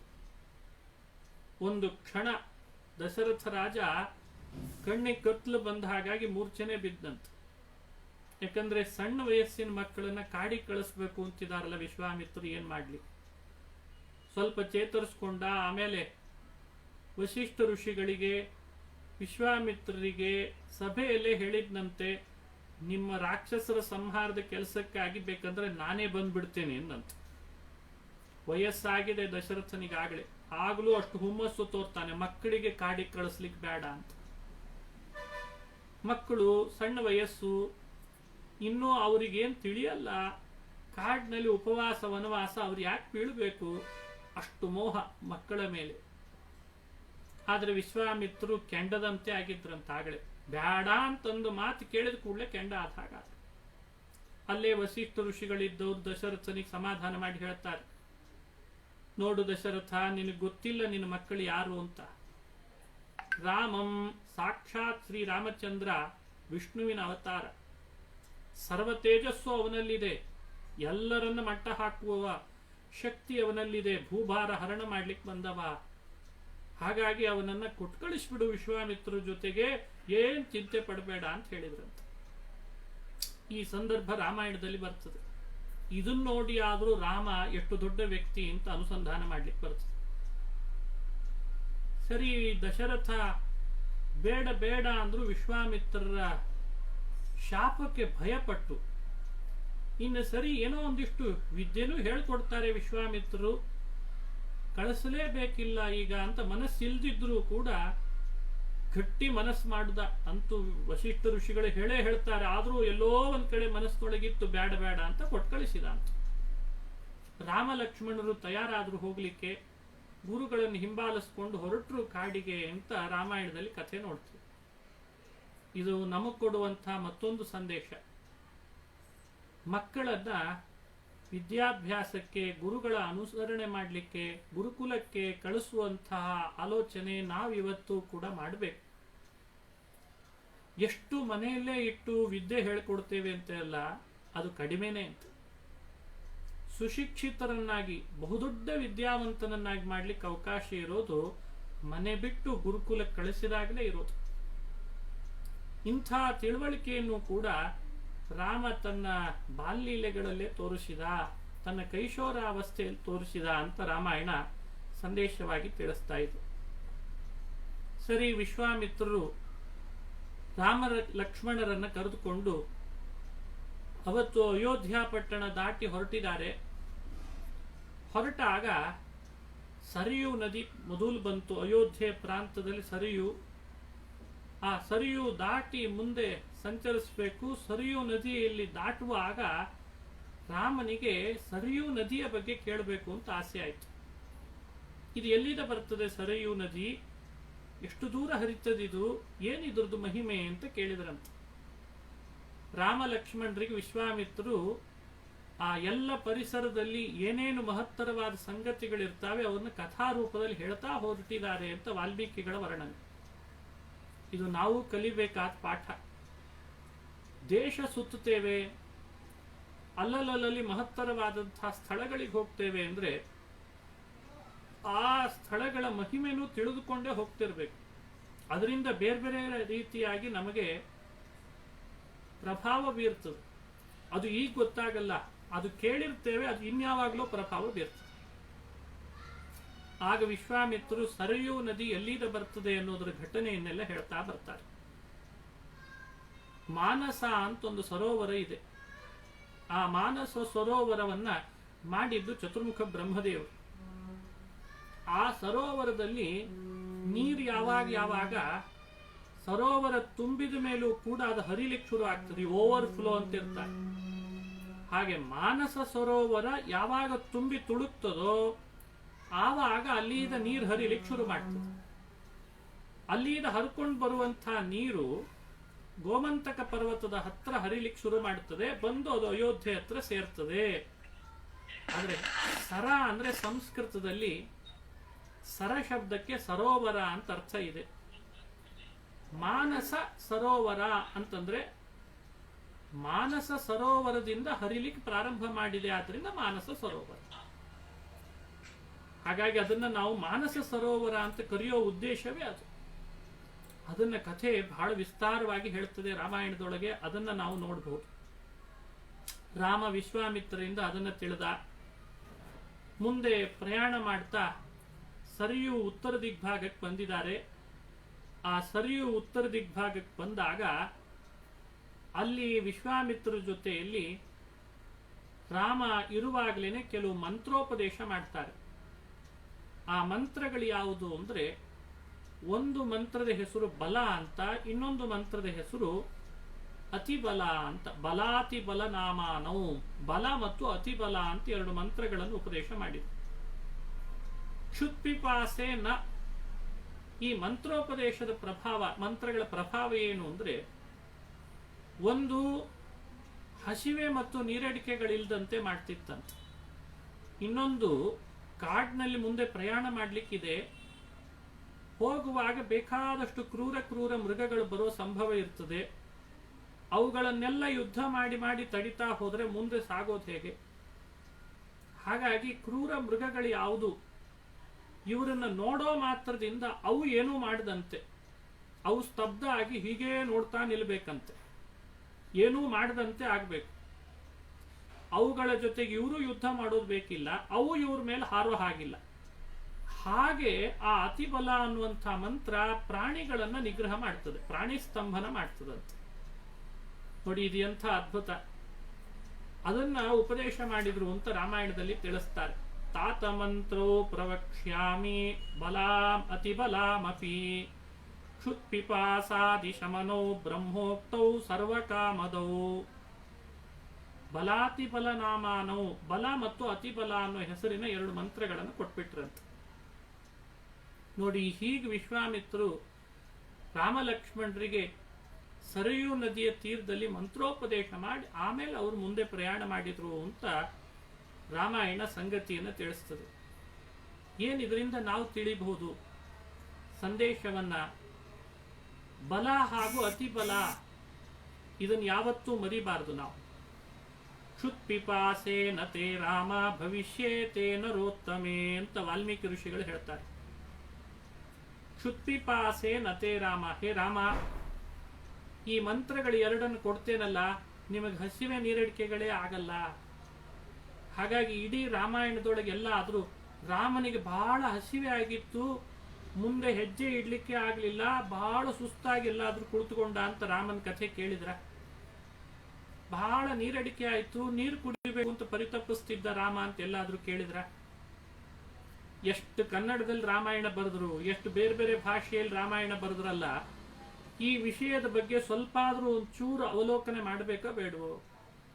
ಯಾರು ಕೊಟ್ಟದ್ದು ಈ ಮಂತ್ರಗಳು? ಬ್ರಹ್ಮೋಕ್ತೋ, ಚತುರ್ಮುಖ ಬ್ರಹ್ಮದೇವರು ಹೇಳಿದಂಥ ಮಂತ್ರ ಅಂತಿದೆ. ವಿಶ್ವಾಮಿತ್ರರು ಅಂಥದ್ರ ಸಿದ್ಧಿ ಪಡ್ಕೊಂಡವು. ಮೇಲಾಗಿ ಸರ್ವಕಾಮದವು ಅಂತ ಹೇಳ್ತಾರೆ. ಸರ್ವಕಾಮದವು, ಸಕಲ ಅಭೀಷ್ಟಗಳನ್ನು ಪೂರೈಸುವ ಮಂತ್ರ. ಇಂಥ ಮಂತ್ರಗಳನ್ನು ಉಪದೇಶ ಮಾಡಿಸ್ಕೊಂಡ್ರು. ಹಾಗಾಗಿ ಶ್ರಮ ಇಲ್ಲ. ಮಂತ್ರವನ್ನು ಜಪಿಸಿದ್ರಿಂದ ಮುಂದೆ ಹೋಗುವಾಗಲೂ ಅವರಿಗೆ ಜ್ವರಗಿರ ಬರ್ತಿರ್ಲಿಲ್ಲ. ಕಾಡಿನಲ್ಲಿ ಹವಾಮಾನದ ಬದಲಾವಣೆಯಿಂದಲೂ ಎಲ್ಲಾದ್ರೂ ಮಲ್ಕೊಳ್ಳಿ, ಎಲ್ಲಾದ್ರೂ ಏಳ್ಲಿ, ಎಲ್ಲಿ ಬೇಕಾದಲ್ಲಿ ಅವರು ಹೋಗ್ಲಿ. ಒಟ್ಟು ಬಲಾತಿಬಲ ಎರಡು ಮಂತ್ರ ಇದ್ದದ್ರಿಂದ ಅವರಿಗೆ ಕಾಡಿನೊಳಗೆ ಯಾವ ಥರದ ಆತಂಕಕ್ಕೆ ಅವಕಾಶ ಬರಲಿಲ್ಲ. ಎಂಥ ಅದ್ಭುತ ಶಕ್ತಿ ಇರೋ ಮಂತ್ರ, ಯೋಚನೆ ಮಾಡಿ. ನಾವಿದನ್ನು ಕಳ್ಕೊಂಡು ಬಿಟ್ವಿ. ನಾವು ಹೇಳಿದ ಗಾಯತ್ರಿ ಮಂತ್ರವನ್ನು ಸರಿಯಾಗಿ ಮಾಡದೇ ಇದ್ದದ್ರಿಂದ ಏನೆಲ್ಲ ಇವತ್ತು ಅನುಭವಿಸ್ತಾ ಇದ್ದೇವೆ ಆಲೋಚನೆ ಮಾಡಿ. ಬಲಾತಿಬಲ ಮಂತ್ರಗಳನ್ನ ರಾಮಾಯಣ ಹೇಳದೆ ಮುಚ್ಚಿಟ್ಟಿದೆ. ಯಾಕಂದ್ರೆ ಅದರ ದುರುಪಯೋಗ ಪಡ್ಕೊಂಡಾರು ಅಂತ ಭಯನೂ ಇರಬಹುದು. ಅಥವಾ ಮಂತ್ರಗಳು ನಮ್ಮ ಜೊತೆಯಲ್ಲೇ ಇರ್ತಾವೆ, ವೇದಗಳ ಜೊತೆಯಲ್ಲಿ ಮಂತ್ರ ರಾಶಿಯಲ್ಲಿ ಸೇರಿರ್ತದೆ. ಆದ್ರೆ ಇದೇ ಬಲ, ಇದೇ ಅತಿಬಲ ಅಂತ ನಾವದನ್ನು ಇವತ್ತು ಗುರುತಿಸ್ಲಿಕ್ಕಾಗದೇ ಇರೋ ಹಾಗೂ ಮುಚ್ಚಿಟ್ಟಿರ್ತಾರೆ. ಅಂತೂ ಬಲಾತಿಬಲ ಮಂತ್ರಗಳ ಪ್ರಭಾವ ಬಹಳ ಇತ್ತು ಅಂತ ತಿಳಿಸ್ತದೆ ರಾಮಾಯಣ. ಮುಂದೆ ಕಲೀಲಿಕ್ಕಿರುವ ಮಂತ್ರಗಳಿಗೆಲ್ಲ ಇವೇ ನಿಜವಾಗಲೂ ತಾಯಿ ಸ್ಥಾನದಲ್ಲಿರುವ ಮಂತ್ರಗಳು. ಈ ಮಂತ್ರಶಕ್ತಿಯ ಪ್ರಭಾವ ರಾಮ ಲಕ್ಷ್ಮಣರ ಮೇಲೆ ಇತ್ತೋ ಇಲ್ಲೋ ಅನ್ನೋದು ಮಹತ್ವ ಅಲ್ಲ, ಅವರು ಸ್ವತಃ ದೇವತೆಗಳು. ಆದರೆ ನಾವು ಇಂಥ ಮಂತ್ರಗಳನ್ನು ಇವತ್ತು ಅವಶ್ಯವಾಗಿ ಅಳವಡಿಸ್ಕೊಳ್ಬೇಕು. ನಾರಾಯಣ ಮಂತ್ರದ ಬಲ ಇದೆ, ವಿಷ್ಣು ಮಂತ್ರ ಇದೆ, ಅಚ್ಯುತಾನಂತ ಗೋವಿಂದ ಅನ್ನೋ ನಾಮ ಮಂತ್ರಗಳಿದ್ದಾವೆ. ಅಲ್ರಿ ಜ್ವರ ಗೆದ್ದಿದ್ದಾರೆ, ಹಸಿವೆ ನೀರಡಿಕೆಗಳನ್ನು ಗೆದ್ದಿದ್ದಾರೆ ಮಂತ್ರಶಕ್ತಿಯಿಂದ ಅಂತ ರಾಮಾಯಣ ಹೇಳ್ತದೆ ಅಂದ್ರೆ, ರಾಮಾಯಣದಲ್ಲಿ ಇಂಥ ಒಂದು ಸಂಗತಿ ಇದೆ ಅಂತ ಯಾಕೆ ಮಕ್ಕಳಿಗೆ ಎಕ್ಸ್ಪೋಸ್ ಮಾಡಲ್ಲ? ಯಾಕೆ ಇವುಗಳನ್ನ ಜಗತ್ತಿಗೆ ಬೋಧನೆ ಮಾಡಲ್ಲ? ಎಲ್ಲವೂ ಕೃತ್ರಿಮವಾದಂತಹ ಭೌತಿಕ ಪ್ರಪಂಚದ ಆವಿಷ್ಕಾರಗಳಿಂದಲೇ ಆಗ್ಬೇಕು ಅಂತ ಯಾಕೆ ಹಠ? ಒಂದ್ಸಲಿ ಯೋಚನೆ ಮಾಡಿ. ಮಂತ್ರಶಕ್ತಿಯ ಪ್ರಭಾವ ಎಷ್ಟು ಸಾರ್ತದೆ ರಾಮಾಯಣ. ಇನ್ನೊಂದು ಹೇಳ್ತಾರೆ ವಶಿಷ್ಠ ಋಷಿಗಳು, ವಿಶ್ವಾಮಿತ್ರರು ಅಂದ್ರೆ ಸಾಧಾರಣ ಅಲ್ವೋ ದಶರಥ, ಅವರು ಇನ್ನೂ ವಿಶ್ವಾಮಿತ್ರ ಅಂತ ಬ್ರಹ್ಮರ್ಷಿ ಆಗಿರಲಿಲ್ಲ. ಮೊದಲೇ ವಿಶ್ವಾಮಿತ್ರ ಅಂತ ಬ್ರಹ್ಮರ್ಷಿ ಆದ್ಮೇಲೆ ಸರಿ, ಬ್ರಹ್ಮರ್ಷಿ ಆಗೋ ಮೊದಲೇ ಅವ್ರ ಬಗ್ಗೆ ನಿನಗೊಂದು ಮಾಹಿತಿ ಹೇಳ್ತೇನೆ. ಒಂದು 100 ಅಸ್ತ್ರ ಮಂತ್ರಗಳನ್ನ ಸಿದ್ಧಿಪಡಿಸ್ಕೊಂಡಿದ್ರಂತೆ ಅವರು ಕ್ಷತ್ರಿಯರಾದಾಗಲೇ. ವಿಶ್ವಸ್ಯ ಮಿತ್ರಂ ಸೈಹಾ ಜಗಾಮ. ಚಂದ್ರವಂಶದ ರಾಜನ ವಂಶದಲ್ಲಿ ಗಾಧಿ ಅಂತಿದ್ದ, ಗಾಧಿಯ ಮಗನಾಗಿ ಬರ್ತಾನೆ ವಿಶ್ವಾಮಿತ್ರ. 100 ಅಸ್ತ್ರ ಮಂತ್ರಗಳನ್ನು ಕಲ್ತಿದ್ರು ಅಂತ ರಾಮಾಯಣ ಉಲ್ಲೇಖ ಮಾಡ್ತದೆ. ದಕ್ಷ ಕನ್ಯೆಯಲ್ಲಿ ಹುಟ್ಟಿದವರಂತೆ. ಜಯ ಮತ್ತು ಸುಪ್ರಭಾ ಅಂತ ಇಬ್ರು ಹೆಣ್ಣುಮಕ್ಕಳು ದಕ್ಷನಿಗೆ. ಅದರಲ್ಲಿ ಜಯ ಅನ್ನೋಳಲ್ಲಿ 50 ಮಂತ್ರ, ಸುಪ್ರಭಾ ಅನ್ನೋಲ್ಲಿ 50 ಮಂತ್ರದ ದೇವತೆಗಳು ಹುಟ್ಟಿದ್ರಂತೆ. ಅವರಿಬ್ಬರಿಂದ ಪಡೆದಂತಹ 100 ಅಸ್ತ್ರ ಮಂತ್ರಗಳನ್ನು ವಿಶ್ವಾಮಿತ್ರ ಪಡ್ಕೊಂಡಿದ್ದಂತೆ. ಅವುಗಳ ಸಿದ್ಧಿ ಇತ್ತಂತೆ. ಹಿಂಗಾಗಿ ವಿಶ್ವಾಮಿತ್ರ ಭಾರೀ ದೊಡ್ಡ ಅಸ್ತ್ರಜ್ಞನಾಗಿದ್ದ ಅಂತ ತಿಳಿಸ್ತದೆ. ಇದು ವಶಿಷ್ಠ ಋಷಿಗಳು ವಿಶ್ವಾಮಿತ್ರರ ಬಗ್ಗೆ ದಶರಥನಿಗೆ ಪರಿಚಯಿಸುವಾಗ ಈ ಮಾತನ್ನು ಹೇಳ್ತಾರೆ. ಏನ್ ತಿಳಿದಿದೆ ವಿಶ್ವಾಮಿತ್ರರು ಅಂದ್ರೆ, ಅವರು ಬ್ರಹ್ಮಋಷಿ ಆಗೋ ಮೊದಲೇ ದೊಡ್ಡ ಸಿದ್ಧಿ ಇದ್ದವ್ರು ಮಂತ್ರದ್ದು. ನಿನ್ನ ಮಕ್ಕಳನ್ನ ಕರ್ಕೊಂಡು ಕಾಡಿಗೆ ಹೋಗ್ತಾರೆ ಅಂತ ಕೂಡಲೇ ಹೆದರಬೇಡ, ಮೊದಲು ಕೊಟ್ಕೊಳಿಸು ಅವ್ರ ಜೊತೆಗೆ, ನೋಡು ಭಾರಿ ಅದ್ಭುತ ಪ್ರಸಿದ್ಧಿ ಬರ್ತದೆ ನಿನಗೆ ಮಕ್ಕಳನ್ನು ಕಳಿಸಿದ ಮೇಲೆ ಅಂತಂತಾರೆ. ವಶಿಷ್ಠರಂಥ ಋಷಿಗಳು ಬ್ರಾಹ್ಮಣರು, ಅವರು ಬ್ರಹ್ಮರ್ಷಿಗಳು. ತಪಸ್ಸಿನಿಂದ ವರದಿಂದ ಬ್ರಹ್ಮರ್ಷಿ ಆದವರು ವಿಶ್ವಾಮಿತ್ರರು. ನೋಡಿ, ರಾಮಾಯಣದ ಈ ಘಟನೆಗಳೆಲ್ಲ ಎಷ್ಟು ಪ್ರಭಾವಶಾಲಿ ಅಂತ ಹೇಳ್ತೀವಿ. ಸಾಧಾರಣವಾಗಿ ಒಬ್ಬ ಬ್ರಾಹ್ಮಣ ಇನ್ನೊಬ್ಬ ಬ್ರಾಹ್ಮಣನ ಮಹತ್ವವನ್ನು ಹೊಗಳೋದು ಅಂತ ಇತ್ತೀಚೆಗೆ ನಾವು ಕಾಣೋದು ಕಡಿಮೆ ಆಗ್ಬಿಟ್ಟಿದೆ. ಯಾಕಂದ್ರೆ ಯಾರ್ದಾದ್ರೂ ಒಬ್ರು ಒಳ್ಳೆ ಗುಣ ಇದೆ ಅವರಲ್ಲಿ ಅಂದ್ರೆ, ಎಷ್ಟು ಚೆನ್ನಾಗಿದ್ದಾರಪ್ಪ, ಎಷ್ಟು ಅದ್ಭುತ ಅವರ ಶಕ್ತಿ, ಏನ್ ತಪಸ್ಸು, ಏನ್ ಸದಾಚಾರ, ಎಷ್ಟು ನಿಷ್ಠೆ, ಎಷ್ಟು ಪ್ರಾಮಾಣಿಕತೆ ಇದೆ, ಅವಶ್ಯವಾಗಿ ಅವರ ಹತ್ರ ವಿದ್ಯೆ ಕಲಿಬಹುದು, ಹೀಗೆ ಹೇಳೋರೇ ಇಲ್ಲ ಇವತ್ತು. ವಶಿಷ್ಠರು ಆ ಕೆಲಸ ಮಾಡಿದ್ರು ಅಂತ ರಾಮಾಯಣ ಹೇಳ್ತದೆ. ಅವರು ಮಂತ್ರ ತಿಳಿದವರು, ಅವರು ತಪಸ್ವಿಗಳು, ಅವರಾಗಿ ನಿನ್ನ ಮಕ್ಕಳನ್ನ ಬಯಸಿ ಬಂದಿದ್ದಾರೆ ಅಂದ್ರೆ ಕೊಟ್ಕಳಿಸು, ಮುಂದೆ ನಿನಗೆ ಕೀರ್ತಿ ಬರ್ತದೆ ಮಕ್ಕಳಿಂದ ಅಂತ ಹೀಗೊಬ್ಬ ಸಲಹೆ ಕೊಡೋರು ಇಲ್ಲ ಇವತ್ತು. ಎಷ್ಟು ಕಳ್ಕೊಂಡಿದ್ದೇವೆ. ಯಾಕಂದ್ರೆ ಮನಸ್ಸು ಯಾವಾಗಲೂ ಮಾಡಬಾರ್ದು ಆಲೋಚನೆನೇ ಮಾಡ್ಲಿಕ್ಕೆ ಶುರು ಮಾಡ್ತು. ಇನ್ನೊಬ್ಬರ ಬಗ್ಗೆನೂ ಅಷ್ಟೇ, ನಮ್ಮ ಬಗ್ಗೆನೂ ಅಷ್ಟೇ, ನಮ್ಮ ಬಗ್ಗೆನೂ ಅದೇ, ಇನ್ನೊಬ್ಬರ ಬಗ್ಗೆ ಅದೇ. ಆದ್ರೆ ಇನ್ನೇನ್ ನಾವು ಮಾಡ್ತೀವಿ? ಇನ್ನೇನ್ ಮಾನವೀಯತೆ, ಇನ್ನೇನ್ ಸಮಾಜ ಸುಧಾರಣೆ ಹೇಳ್ರಿ ನಮ್ಮಲ್ಲಿ? ವಶಿಷ್ಠರಂಥ ಒಬ್ಬ ಬ್ರಹ್ಮರ್ಷಿಗಳು ಯಾರೊಟ್ಟಿಗೆ ತಾವೇ ಸಾವಿರಾರು ದಿನಗಳ ಕಾಲ ಯುದ್ಧನೇ ಮಾಡಿದ್ರೋ, ವಶಿಷ್ಠರಿಗೆ ವಿಶ್ವಾಮಿತ್ರರಿಗೆ ನಡೆದಷ್ಟು ಯುದ್ಧ ಜಗಳ ಇನ್ಯಾರೂ ಮಾಡಿಲ್ಲ ಜಗತ್ತಿನಲ್ಲಿ, ಯಾವ ಸಂಘಟನೆಗಳು ಮಾಡಿಲ್ಲ, ಅಷ್ಟು ಮಾಡಿದ್ರು ಅಂತ ಹೇಳ್ತದೆ. ಆದ್ರೆ ಅಂಥ ವಶಿಷ್ಠ ಋಷಿಗಳು ವಿಶ್ವಾಮಿತ್ರರ ಬಗ್ಗೆ ಹೇಳ್ತಾರೆ, ಸಾಧಾರಣ ಅಲ್ಲ ಇವರು, ಬಹಳ ದೊಡ್ಡ ವ್ಯಕ್ತಿಗಳು, ನಿನ್ನ ಮಕ್ಕಳನ್ನು ಕೊಟ್ಟು ಕಳಿಸು ಅಂತ. ಮಂತ್ರ ತಿಳಿದವರು. ಇದು ನಮ್ಮಲ್ಲಿ ಬೇಕು ಇವತ್ತು. ಒಬ್ಬರಲ್ಲಿ ಒಳ್ಳೆ ತಪಸ್ಸಿದೆ, ಮಂತ್ರಶಕ್ತಿ ಇದೆ ಅಂದ್ರೆ ಅದನ್ನು ಗುರುತಿಸಬೇಕು. ಆ ಮಂತ್ರಶಕ್ತಿಯ ಮಹತ್ವವನ್ನು ನಾವು ತಿಳಿದದ್ದಲ್ಲದೆ ಇನ್ನೊಬ್ಬರಿಗೂ ಹೇಳಿಕೊಡ್ಬೇಕು. ಅದನ್ನು ಹೆಚ್ಚು ಎಕ್ಸ್ಪೋಸ್ ಮಾಡ್ಬೇಕು ಇವತ್ತು ಕಾಲ. ಇಲ್ಲದೆ ಇದ್ರೆ ಎಲ್ಲ ಮೆಡಿಸನ್ ನಿಂದಲೇ ಆಗ್ತದೆ ಅಂತ ಅನ್ನೋದು ತಪ್ಪು ಕಲ್ಪನೆ. ಎಲ್ಲ ಮೆಡಿಸನ್ ನಿಂದ ಆಗಲ್ಲ, ಎಲ್ಲ ವ್ಯಾಕ್ಸಿನೇಷನ್ ನಿಂದ ಆಗಲ್ಲ, ಎಲ್ಲ ಜಗತ್ತಿನೊಳಗೆ ವೈದ್ಯನಿಂದಲೇ ಆಗಲ್ಲ. ಎಲ್ಲವೂ ವೈದ್ಯನಿಂದ ಆಗ್ತದೆ, ಜಾತಕ ಹೇಳೋ ಜ್ಯೋತಿಷಿಯಿಂದಲೇ ಆಗ್ತದೆ ಸಮಸ್ಯೆಗಳ ಪರಿಹಾರ. ಎಲ್ಲವೂ ಸಿವಿಲ್ ಇಂಜಿನಿಯರ್ ನಿಂದಲೇ ಆಗ್ತದೆ, ಸಾಫ್ಟ್ವೇರ್ ಇಂಜಿನಿಯರ್ ಇಂದಲೇ ಆಗ್ತದೆ ಅಂದ್ರೆ ಅವನು ಯಾಕೆ ಬೇಕು ಹೇಳ್ರಿ? ಆ ದೇವರು ಅನ್ನೋನು.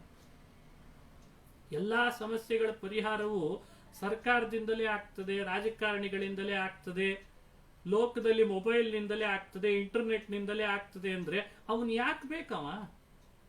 ಅವನನ್ನು ಯಾಕೆ ಒಪ್ಪಬೇಕಾಗಾದ್ರೆ? ಎಲ್ಲಾ ಸಮಸ್ಯೆ ಇವರೇ ಪರಿಹಾರ ಮಾಡಿಬಿಡ್ತಾರ.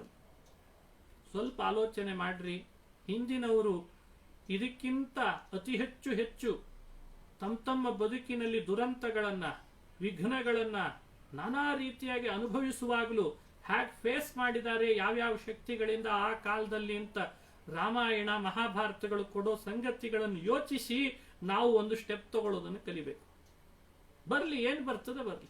ಇವತ್ತು ಗುಡ್ಡ ಮೈ ಮೇಲೆ ಬೀಳ್ತದೆ ಎಂದರೂ ಕೂಡ ಗುಡ್ಡವನ್ನು ತಡೆಗಟ್ಟಿದ ಮಹಾನುಭಾವರು ಇದ್ದಾರೆ. ಗುಡ್ಡ ಬೆಳೀತದೆ ಅಂದ್ರೆ ಸೂರ್ಯನ ಕಿರಣಗಳಿಗೆ ಪ್ರತಿಯಾಗಿ ಗುಡ್ಡ ಬೆಳೀತಾ ಇದ್ರೆ ಆ ಗುಡ್ಡವನ್ನು ಕೂಡ ತಮ್ಮ ಶಕ್ತಿಯಿಂದ ನಿಲ್ಲಿಸುವಂತಹ ಮಹಾನುಭಾವರ ಕಥೆಯನ್ನು ನಾವು ರಾಮಾಯಣ ಮಹಾಭಾರತದಲ್ಲಿ ಕೇಳ್ತೇವೆ. ಅವರೇ ಅಗಸ್ತ್ಯ ಅಂತ ಋಷಿಗಳು. ವಿಂಧ್ಯ ಪರ್ವತವನ್ನ ಕೆಳಗಿಳಿಯೋ, ಇಳಿ ಕೆಳಗೆ, ನೀನ್ ಎಷ್ಟು ಬೆಳೆದಿದ್ದೀ, ಸೂರ್ಯನ ಕಿರಣ ಕಡ್ಡಿ ಆಗೋಷ್ಟು ಕೆಳಗಿಳಿ, ನನಗಿಷ್ಟು ಎತ್ತರ ಇರ್ಲಿಕ್ಕೆ ಆಗಲ್ಲ ಅಂದ್ರಂತ. ಬೆಟ್ಟವನ್ನೇ ನೀನು ಕೆಳಗಿಳಿ, ನಾನ್ ದಾಟಿ ಆ ಕಡೆ ಹೋಗ್ಬೇಕು, ಬರೋವರೆಗೂ ಮತ್ತೆ ಬೆಳಿಬೇಡ ಅಂತ ಹೇಳಿದ ಮಹಾನುಭಾವರನ್ನ ನಾವು ಕಂಡುಕೊಂಡಿದ್ದೇವೆ ನಮ್ಮ ಈ ದೇಶದೊಳಗೆ. ಇದರಿಂದ ಆಲೋಚನೆ ಮಾಡಿ. ಒಂದು ಅಸ್ತ್ರದ ಮಂತ್ರದ ಮಾಹಿತಿ ಕೊಡುವಾಗ ವಶಿಷ್ಠರು ವಿಶ್ವಾಮಿತ್ರರ ಬಗ್ಗೆ ಪ್ರಶಂಸೆ ಮಾತು, 100 ಮಂತ್ರಗಳನ್ನು ಸಿದ್ಧ ಮಾಡಿಕೊಂಡು ವಿಶ್ವಾಮಿತ್ರರು ಅಂತ ಹೇಳಿದ್ದು. ಅವರು ವಿಶ್ವಾಮಿತ್ರರು ರಾಮಲಕ್ಷ್ಮಣರಿಗೆ ಬಲ ಮತ್ತು ಅತಿಬಲ ಅನ್ನೋ ಮಂತ್ರಗಳನ್ನು ಕೊಟ್ಟಿದ್ದು. ಮುಂದೆ ಹೋಗುವ ಕಾಡಿನುದ್ದಕ್ಕೂ ನನಗೆ ಹಸಿವೆ ಆಗಿದೆ ಅಂತ ಅನ್ನದೇ ಇರೋ ಹಾಗೆ, ನೀರಡಿಕೆ ಆಯಿತು ವಿಶ್ವಾಮಿತ್ರರೇ ಅಂತ ಅನ್ನದೇ ಇರೋ ಹಾಗೆ ನೋಡ್ಕೊಂಡದ್ದು. ಇದೆಲ್ಲ ನಮ್ಮ ಮೇಲೆ ಸ್ವಲ್ಪ ಆದ್ರೂ ಪ್ರಭಾವ ಬೀರ್ಬೇಕಲ್ವೇ? ಹಾಗಾಗಿ ಆ ಮಂತ್ರಶಕ್ತಿಯ ಪ್ರಭಾವವನ್ನು ಅರಿಲಿಕ್ಕೂ ಇದೊಂದು ಅಪೂರ್ವವಾದ ಚಿಂತನೆ. ಸರಿ, ಬಲಾತಿಬಲ ಮಂತ್ರಗಳನ್ನು ಉಪದೇಶ ಆದಮೇಲೆ ಮುಂದೆ ಕರೆದುಕೊಂಡು ಹೊರಟರು. ಅಲ್ಲಿ ಸಂಧ್ಯಾ ವಂದನೆ ಮಾಡಿದರಂತೆ ಸರಿಯೂ ನದಿ ಮತ್ತು ಗಂಗಾ ನದಿ ಸಂಗಮದಲ್ಲಿ. ಸರಿಯೂ ಗಂಗಾ ಸಂಗಮ ಸ್ಥಳ ಅಂತ ಒಂದು ಹೇಳ್ತಾರೆ. ಅದನ್ನ ಅನಂಗಾಶ್ರಮ ಅಂತ ವಾಲ್ಮೀಕಿ ಋಷಿಗಳು ಉಲ್ಲೇಖಿಸ್ತಾರೆ. ಆಶ್ರಮಂ ಸರಯೂ ಗಂಗಾ ಸಂಗಮೇ ನಂಗವಲ್ಲಭ. ಅಲ್ಲಿ ಶಿವ ತನ್ನ 3ನೇ ಕಣ್ಣಿನಿಂದ ಮನ್ಮಥನನ್ನ ಭಸ್ಮ ಮಾಡಿದ ಅಂತ ಒಂದು ಇತಿಹಾಸ, ಅದರ ಕಥೆ ವಿಸ್ತಾರ ಹೇಳಿದರು. ಆ ಆಶ್ರಮದ ಮುನಿಗಳೆಲ್ಲ, ಸಿದ್ಧಾಶ್ರಮ ಅನಂಗಾಶ್ರಮದ ಮುನಿಗಳೆಲ್ಲ ಸೇರಿ ರಾಮನಿಗೆ, ಲಕ್ಷ್ಮಣನಿಗೆ, ವಿಶ್ವಾಮಿತ್ರರಿಗೆ ಗೌರವ ಸಲ್ಲಿಸಿದ್ರು. ಅಲ್ಲಿಂದ ಮುಂದೆ ಹೊರಟಿದ್ದಾರೆ. ಘೋರವಾದಂತಹ ಕಾಡು, ಕಾಡಿನಲ್ಲಿ ವಿಚಿತ್ರ ಶಬ್ದಗಳು, ಬಹಳ ಪರುಷವಾದ ಶಬ್ದ, ಕಠೋರವಾದದ್ದು, ಕೇಳಲಿಕ್ಕಾಗ್ತಾ ಇಲ್ಲ. ಅಲ್ಲಲ್ಲಿ ಅಸ್ಥಿಗಳು, ಮಾಂಸದ ತುಂಡು, ರಕ್ತದ ಕಲೆಗಳು, ಎಲ್ಲಿ ನೋಡ್ತೀರಿ ಇದೇ ಕಾಣ್ತಾ ಇದ್ದಾನಂತೆ ರಾಮ. ಏನಿದು ಅಂತ ಕೇಳಿದ. ನೋಡಿದ್ರೆ ಯಾವುದೋ ಒಂದು ದೊಡ್ಡ ಅನೇಕ ಜನಸಂದಣಿ ಮೊದಲೆಲ್ಲ ಹೋಗ್ತಾ ಇದ್ದು ಬರ್ತಾ ಇದ್ದದ್ದಂಥ ಒಂದು ಪಟ್ಟಣ ಕಟ್ಟಾಗಿ ಕಾಣಿಸ್ತು ಮೊದಲು. ಆದರೆ ಆಮೇಲೆ ಏನೋ ಮಾರ್ಪಾಡಾಗಿ ಯಾರೂ ಬರದೇ ಇರೋ ಹಾಗೆ ನಿರ್ಜನ ಅರಣ್ಯದಂತೆ ಮಾಡಿದಂತೆ ಕಾಣಿಸ್ತು.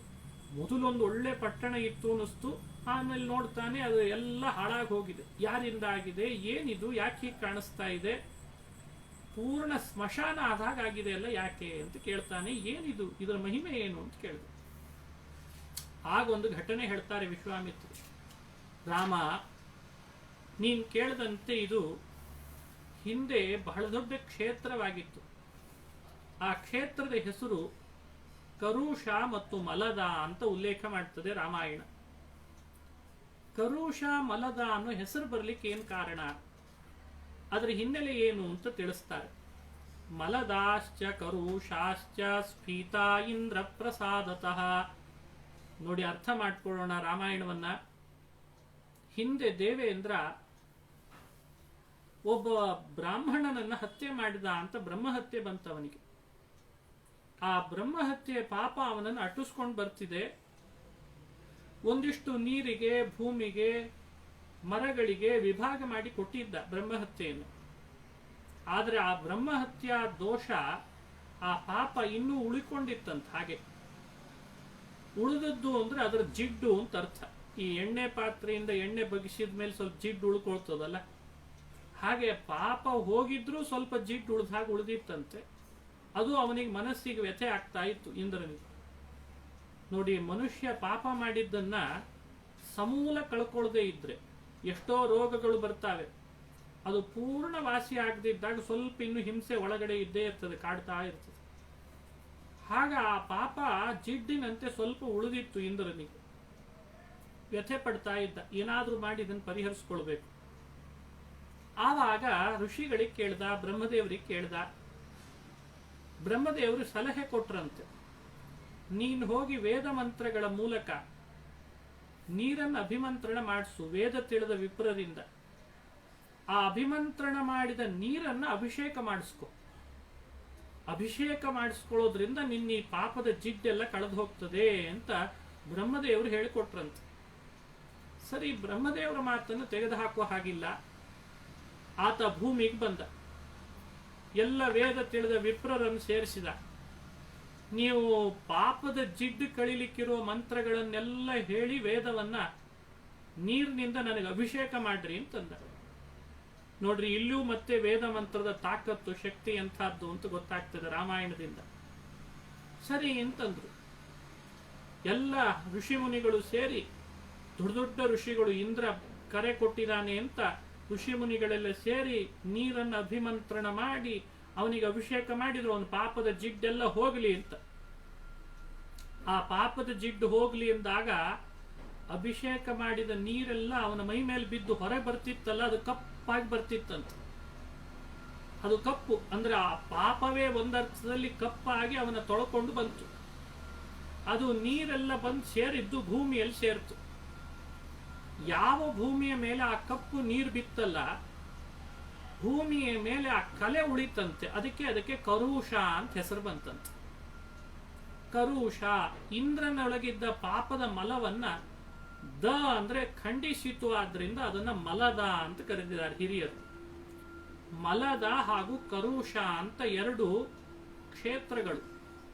ಇಂದ್ರನ ಪಾಪದ ಜಿಡ್ಡನ್ನ ಕಳೆದಂಥ ಕ್ಷೇತ್ರ. ಇಂದ್ರ ವರ ಕೊಟ್ಟನಂತೆ. ಇಂದ್ರ ದೇವೇಂದ್ರ ಆ ಭೂಮಿಗೆ ವರ ಕೊಟ್ಟ, ಯಾವ ಭೂಮಿಯಲ್ಲಿ ನೀರು ಬಂದು ಸೇರ್ಕೊಂತಲ್ಲ, ಈ ಭೂಮಿಗೆ ಯಾವ್ಯಾರು ಕ್ಷೇತ್ರ ತೀರ್ಥ ಯಾತ್ರೆ ಮಾಡುವಾಗ ಬಂದು ಹೋಗ್ತಾರೋ ಅವರಿಗೆಲ್ಲ ಅವರವರ ಪಾಪದ ಜಿಡ್ಡನ್ನ ಕಳೀಲಿ ಅಂತ ವರ ಕೊಟ್ಟನಂತೆ.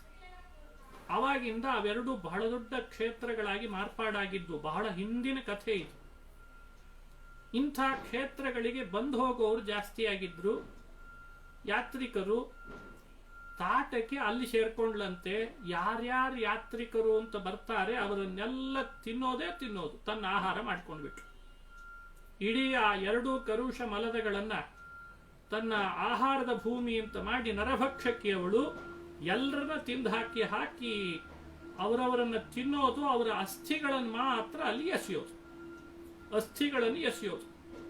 ಹೀಗೆ ಮಾಡಿ ಕರುಷ ಮಲದಗಳ ಹತ್ರ ಅಸ್ಥಿಗಳದ್ದೇ ಒಂದು ಬೆಟ್ಟ ಆಗಿತ್ತು ಅಂತ ಹೇಳ್ತದೆ ರಾಮಾಯಣ. ಇಂಥ ನರಭಕ್ಷಕಿ ಕ್ಷೇತ್ರವನ್ನು ಹಾಳು ಮಾಡಿದ್ಲು. ಕ್ಷೇತ್ರಕ್ಕೆ ಬರ್ತಿದ್ದಂಥ ಯಾತ್ರಿಕರನ್ನ ಕೊಂದು ಹಾಕಿದ್ಲು. ಮತ್ತಿನ್ಯಾರು ಕ್ಷೇತ್ರದ ಕಡೆಗೆ ಬರದೇ ಇರೋ ಹಾಗೆ ಮಾಡಿಬಿಟ್ಲು. ಹಿಂಗಾಗಿ ಆ ಎರಡೂ ಕ್ಷೇತ್ರಗಳು ಪಾಳು ಬೀಳ್ದು ಹಾಗಾಯ್ತು ಅಂತ ರಾಮಾಯಣದಲ್ಲಿ ಕಥೆ.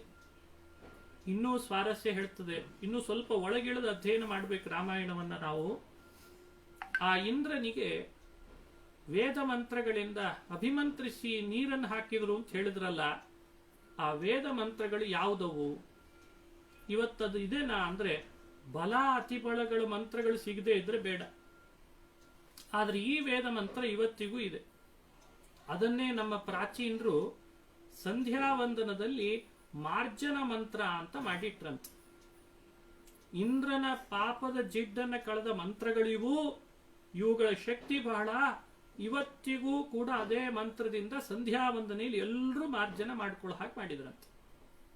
ಯದ್ರಾತ್ರ್ಯಾ ಪಾಪಮಕಾರಶಂ ಮನಸಾ ವಾಚಾ ಹಸ್ತಾಭ್ಯಾಂ ಪದ್ಭ್ಯಾಂ ಉದರೇಣ ಶಿಷ್ಣಾ ಅಹಸ್ತದವಲುಂಪತು.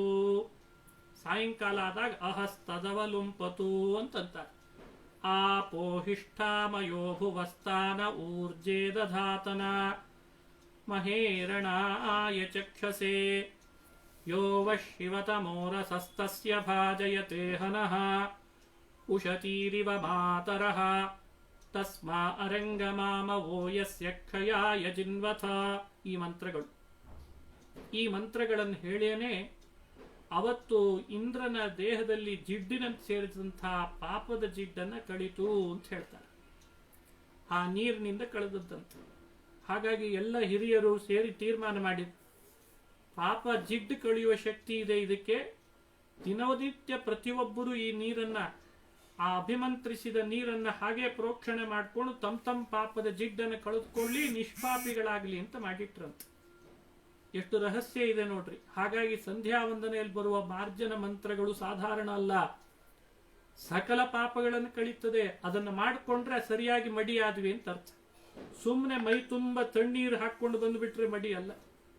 ಈ ಮಂತ್ರ ಯಾವಾಗ ಹೇಳಿದ್ದು, ಪಾಪ ಯಾವಾಗ ಕಳೆದದ್ದು, ಇದೆಲ್ಲ ತಿಳಿದುಕೊಂಡು ಆಪಹ ಅಂದ್ರೆ ಪರಮಾತ್ಮ ಅಂತ ಅರ್ಥ.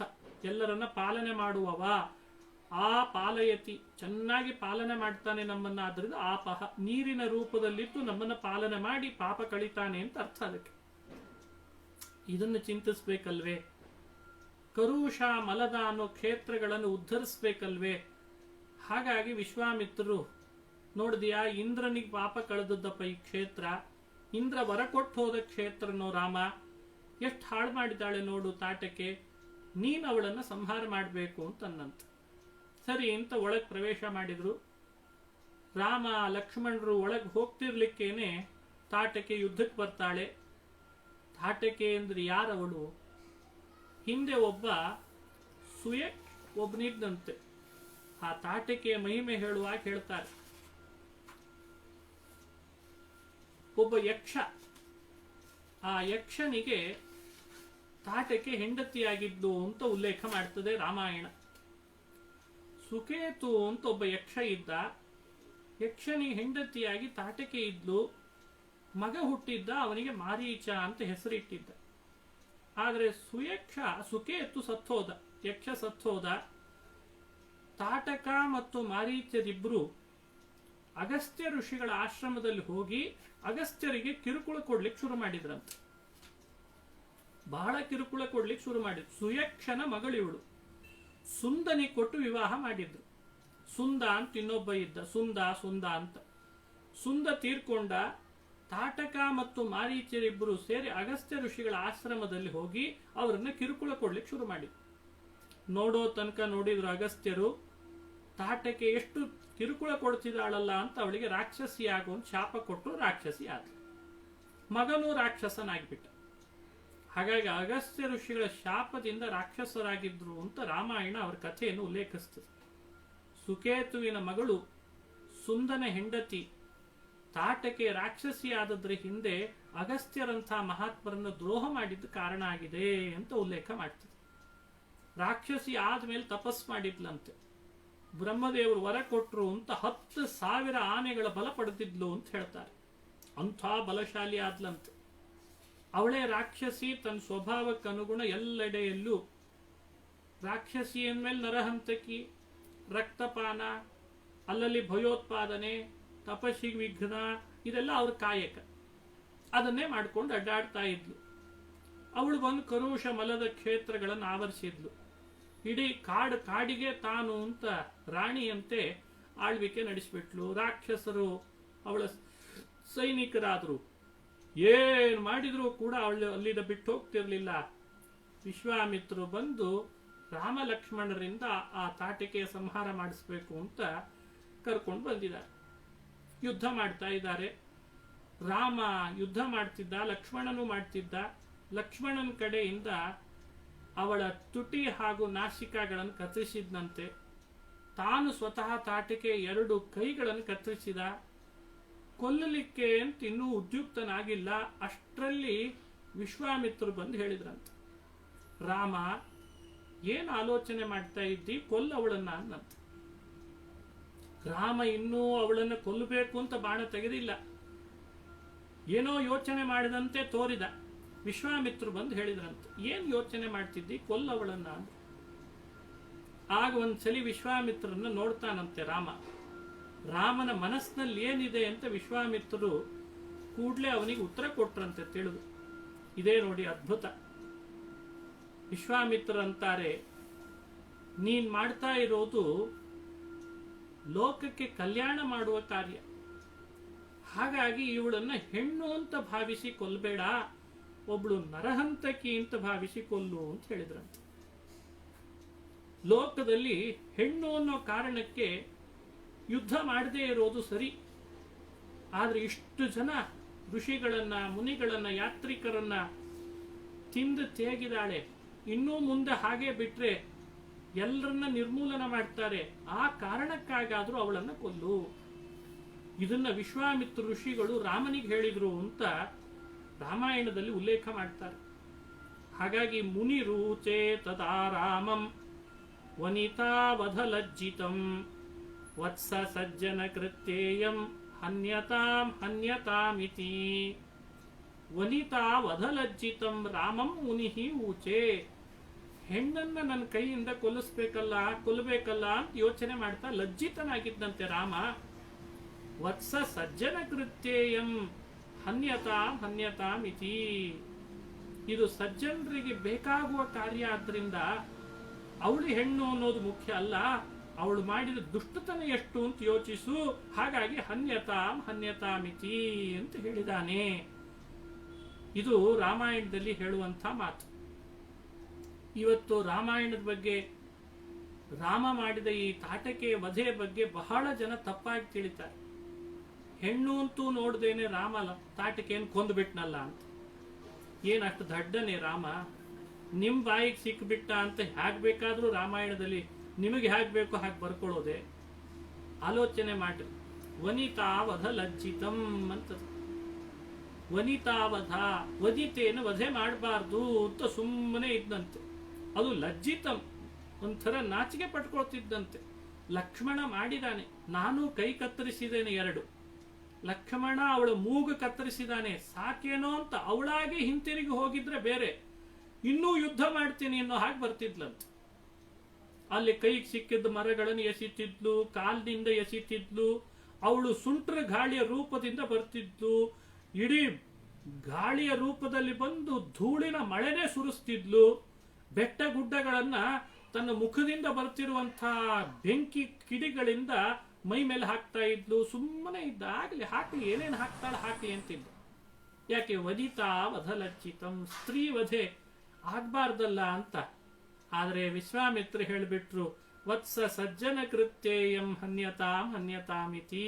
ಇದು ಸಜ್ಜನರಿಗೆ ಅನುಕೂಲ ಆಗುವ ಕೆಲಸ, ಆದ್ರಿಂದ ಮಾಡಿ ನೀನು ಅಂತ ಒತ್ತಾಯ ಮಾಡಿ ಮಾಡಿಸಿದ್ರು ಅಂತಿದೆ.